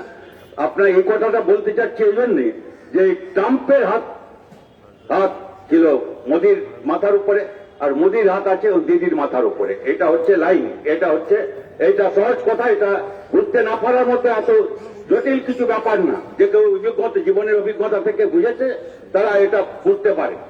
সেই জন্য লড়াইটা দুনিয়া জুড়ে হচ্ছে, দেশ জুড়ে হচ্ছে, আর এখানেও আমাদের করতে হবে। এটা নিছক খালি বাস ভাড়া কি ট্রেনের ব্যাপার না, খালি জিনিসপত্রের দাম বাড়ার ব্যাপার না। এই অর্থনীতি, এই কর্পোরেট, এই ফ্যাসিবাদের উত্থান সারা দুনিয়া জুড়ে আজকে আমার সেই জন্য প্রয়োজন হয়েছে এই ফ্যাসিবাদের বিরুদ্ধে দলমত নির্বিশেষে যে কেউ মানুষ মেহনত করে খান, তাদের সবাইকে একজোট হতে হবে। সে শরীরের মেহনত হোক, মাথার মেহনত হোক, বুদ্ধিজীবী হন, আপনি যেভাবে হন, যে কোনো মানুষ আপনি আছেন, দলমত নির্বিশেষে আপনি একজোট হন, না হলে আপনি বাঁচবেন না। বিজেপির ঝান্ডা ধরেও বাঁচবেন না, তৃণমূলের ঝান্ডা ধরে কেউ বাঁচাতে পারবে না। কারণ আপনাকেও বাসে চড়তে হবে, আপনাকেও রেলে চড়তে হবে, আপনাকে ছেলে পুলে পড়াতে হবে, আপনাকে ভাত ডাল পেঁয়াজ নুন তেল খেতে হবে। আপনি বিদেশেও গিয়ে পার পাবেন না। ওখানে আমেরিকায় ট্রাম্প ওদের রক্ষা করতে পারছেন না, আর মোদি আর তার দিদি আপনাকে রক্ষা করবেন, হবে না। একটাই রাস্তা হচ্ছে মানুষের ঐক্যবদ্ধ সংগ্রাম। আর আমরা বামপন্থীরা সমস্ত শক্তি দিয়ে চিরকালের বিরুদ্ধে লড়াই করেছে, আর তার জন্য জীবন দিয়েছে কাতারে কাতারে মানুষ। আজকেও আমরা রাস্তায় আছি কোনো ত্যাগ স্বীকার করবার জন্য, যে কোনো ত্যাগ স্বীকার করে এই লড়াই লড়ব। এবং আমরা বিশ্বাস করি ওই ফ্যাসিবাদ থেকে নিই, আর এখানকার ভারতের এরাও টিকবে না, এদের যেতে হবে। ঠিকই যারা আত্মনির্ভর করছেন, তখনও আত্মনির্ভর করতেন। জার্মানি কি হিটলার কি মুসলিনি, তারাও ওইরকম আত্মনির্ভর করছিলেন।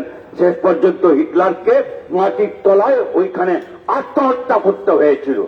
আমি নিশ্চিতভাবে বলতে পারি, এখানে যারা এসব কথা বলছেন তাদেরও ইতিহাস কখনো ক্ষমা করবে না। মানুষ শেষ পর্যন্ত জয়ী হবে, এবং সেই বিশ্বাস নিয়ে আমাদের আগামী দিনের লড়াইতে সবাইকে একসঙ্গে সমবেত হতে হবে, দলমত নির্বিশেষে। এটাই হচ্ছে আজকের চ্যালেঞ্জ। এই উদ্দেশ্যেই আমরা এখানে মিলিত হয়েছি। আমাদের হয়তো এরকম অবস্থান 16 দল ইত্যাদির আর হয়তো খুব বেশি একটা হবে না, কারণ এখন নির্বাচনী সংগ্রাম সামনে থাকবে। এখন মহিলারা আসবেন 9 তারিখে, বামপন্থী এবং বাম ডান কি বলে অন্য বামপন্থী ছাড়া অন্যরা, তারা সব নানা সংগঠন তারা আসবেন মহিলারা প্রতিবাদ জানাতে। এই সময় সবচাইতে বিপদে পড়েন ওরা। আমি জানি না আপনারা বুঝতে পারেন কিনা, আপনি পুরুষদের কথা বলছি, বুঝতে পারেন কিনা। তো রান্না ঘরে খাবারটা দিতে হয় ওদের শেষ পর্যন্ত। আর কি আপনি অনেক গালিগালাজ করতে পারেন, সেটা মুখ হয়নি কেন, সেটা তো মুখ হয়নি কেন। আর যদি সবচেয়ে কম খাওয়ার জোটে মহিলাদের এবং তারপরে হচ্ছে বাচ্চাদের, সেটা আপনি বুঝতে পারেন না হয়তো আপনারা, মানে অনেকে আমরা বুঝতে পারি না, আপনাদের বলে আমার একটু লাভ নেই। তো তারা রাস্তায় নামবেন 9 তারিখে প্রতিবাদে, আর 11 তারিখে যুব ছাত্ররা নামবেন। সেটাও এখানে যখন মানন সাহেব এসেছিলেন, উনি জিজ্ঞেস করছিলেন এটাই খালি আপনাদের নাকি। আমি বললাম না, আমাদের কি, যুবদের সংগঠন আছে, তারা নানা সংগঠন আছেন, বামপন্থী অন্যান্য যুব সংগঠন আছেন। আর তার সঙ্গে তারা ডেকেছেন, আমি শুনেছি যে যুব কংগ্রেস তাকেও আমন্ত্রণ করেছেন। যাবেন কিনা সেটা আপনারা ঠিক করবেন। যাই হোক, তাদের একটা বড় ওই যে নবান্ন অভিযান হবে। আর 12 তারিখ আমরা হাতে রেখেছি। যদি 11 তারিখে নবান্ন অভিযানে যুবদের গায়ে হাত হয়, তাহলে সারা পশ্চিমবাংলা ধ্বংস করে দেওয়ার জন্য আমরা তৈরি থাকবো। আমরা বাকি সবাই আছে, আমাদের ছেলে মেয়েরা। এইসব বলি শুনে এই এখন কি বলছেন, আমাদের এই ভোট আসছে না 4টা রাজ্যে বাজেটে, এখন আপনি শুনছেন যে আরে বেকারের কি হবে, তার কোনো ব্যাপার নেই। পশ্চিমবাংলায় রেলের করিডোর হবে, ট্রেনের কি বলে বাসের হাইওয়ে করিডোর হবে। ও ভোটের আগে সব বলে 2 কোটি লোককে কাজ দেবে বলেছিল, আপনাদের খেয়াল আছে তো? বছরে 2 কোটি লোককে কাজ দেবে, 7 বছর হয়ে গেছে, 7 দুগুণে 14 কোটি লোককে কাজ পাওয়ার কথা, উনি 14 কোটির বেশি লোকের কাজ কেড়ে নিয়েছেন। এটাই হচ্ছে ওর রেকর্ড। এসব কথার দাম কি? মুখ্যমন্ত্রী আমাদের কতবারকে বলেছেন, আরে 90 ভাগ কাজ করে দিয়েছে। আমি তো কতবার বলছি, ঠিক আছে আপনি টাকা 1 টাকা পাওয়ার ছিল 90 পয়সা পেয়ে গেছে, আর 10 পয়সার জন্য 10 বছর অপেক্ষা করে আছেন, আর কতদিন অপেক্ষা করে থাকবেন? কেন গুড়গুড় করবেন ওর পিছনে? এটা তো চাইতে হবে। এইসব কথার কোনো মানে নেই, বাজেটের কোনো মানে নেই, মিথ্যা একেবারে প্রথম থেকে শুরু। আমি আপনাদের বলছি, আমাদের বামপন্থীদের কাগজ পড়তে হবে আমি বলছি না, অন্য কাগজ আপনি পড়বেন। একটা ইংরেজি দৈনিক আছে, আজকে একটা কি বলে যাকে পোস্ট এডিটোরিয়াল বলে, পোস্ট এডিটোরিয়াল মানে সম্পাদকীয়, উত্তর সম্পাদকীয় লিখেছেন একজন দিল্লি বিশ্ববিদ্যালয়ের অধ্যাপিকা লিখেছেন একজন, তিনি অবশ্য বামপন্থী আমি জানি, তাকে সেই জন্য বলছি। তিনি লিখেছেন যে এই বাজেটের কোনো মানে নেই, মিথ্যা সবটাই, যত অঙ্ক সব মিথ্যা, কত আয় মিথ্যা, কত খরচ মিথ্যা, কত কি বলে যাকে প্রভিশনাল বাজেট বলা হয়, রিভাইজ বাজেট বলা হয়, সেই অঙ্ক মিথ্যা। ফেব্রুয়ারি মাসে 1 তারিখে আপনি মার্চ পর্যন্ত হিসাব দিচ্ছেন। উনি 3-4টা উদাহরণ দিয়ে বলেছেন, ওগুলো নিয়ে মাথা ঘামিয়ে বেশি লাভ নেই। ওই অঙ্কে গিয়ে কিছু গোলমাল, ওতে কিচ্ছু সত্য নেই, সবটাই মিথ্যা। এরা যা বলে মিথ্যা, এবং একটা মিথ্যার জগৎ তৈরি করতে চায়, তাকে খান খান করে ভাঙতে হবে, এবং লড়াই ময়দানে তাকে খান খান করে ভাঙতে হবে। লড়াই সংগ্রামে মাটির রাস্তাগুলোর কাছে যে অভিজ্ঞতা, সেই অভিজ্ঞতা দিয়েই মানুষকে নিয়ে ভাঙতে হবে। সেটাই হচ্ছে আমাদের সামনে বড় চ্যালেঞ্জ। আর সেই রাজনৈতিক সংগ্রামের জন্য প্রস্তুতি আমাদের চলতে থাকবে। ব্রিগেডে আমরা মিলিত হব যখন এই 28 তারিখে ফেব্রুয়ারি মাসে সেইখান থেকে ঘোষিত হবে সেই বার্তা নিয়েই আমাদের সারা রাজ্যের লড়াই লড়তে হবে। এই দাবি যা করছি সেইটা কতখানি আদায় করতে পারি, বা সেরকম একটা সরকার করতে পারি যেখানে এই দাবিগুলো খানিকটা পূরণ করা যায়। সব একটা রাজ্যের সরকার পারবে না, কখনো তা দাবি করে না, কিন্তু রাজ্য সরকারের পক্ষে অনেক কিছু করা সম্ভব, যেটা ভারতে আর কোথাও করা সম্ভব না। কেরালার বামপন্থী সরকার যেরকম করে করোনা মোকাবিলা করতে পারে, যেরকম করে নিত্য প্রয়োজনীয় জিনিসের দাম তার জন্য রেশন চালু রাখতে পারে, যেরকম করে প্রত্যেককে অত্যাবশ্যক কি বলে এমএসপি যাকে বলে ন্যূনতম সহায়ক মূল্য সব রকম ফসলকে দিতে পারে, তাহলে কেন পারবে না পশ্চিমবাংলা? কেন পশ্চিমবাংলার মানুষ পারবে না? সেই বিকল্পকে আমাদের নিয়ে আসতে হবে, সেই বিকল্পকে শক্তিশালী করতে হবে। এই আবেদন রেখেই আমি আপনাদের সবাইকে আমাদের পক্ষ থেকে আরেকবার অভিনন্দন জানাচ্ছি, ধন্যবাদ, কৃতজ্ঞতা জানাচ্ছি।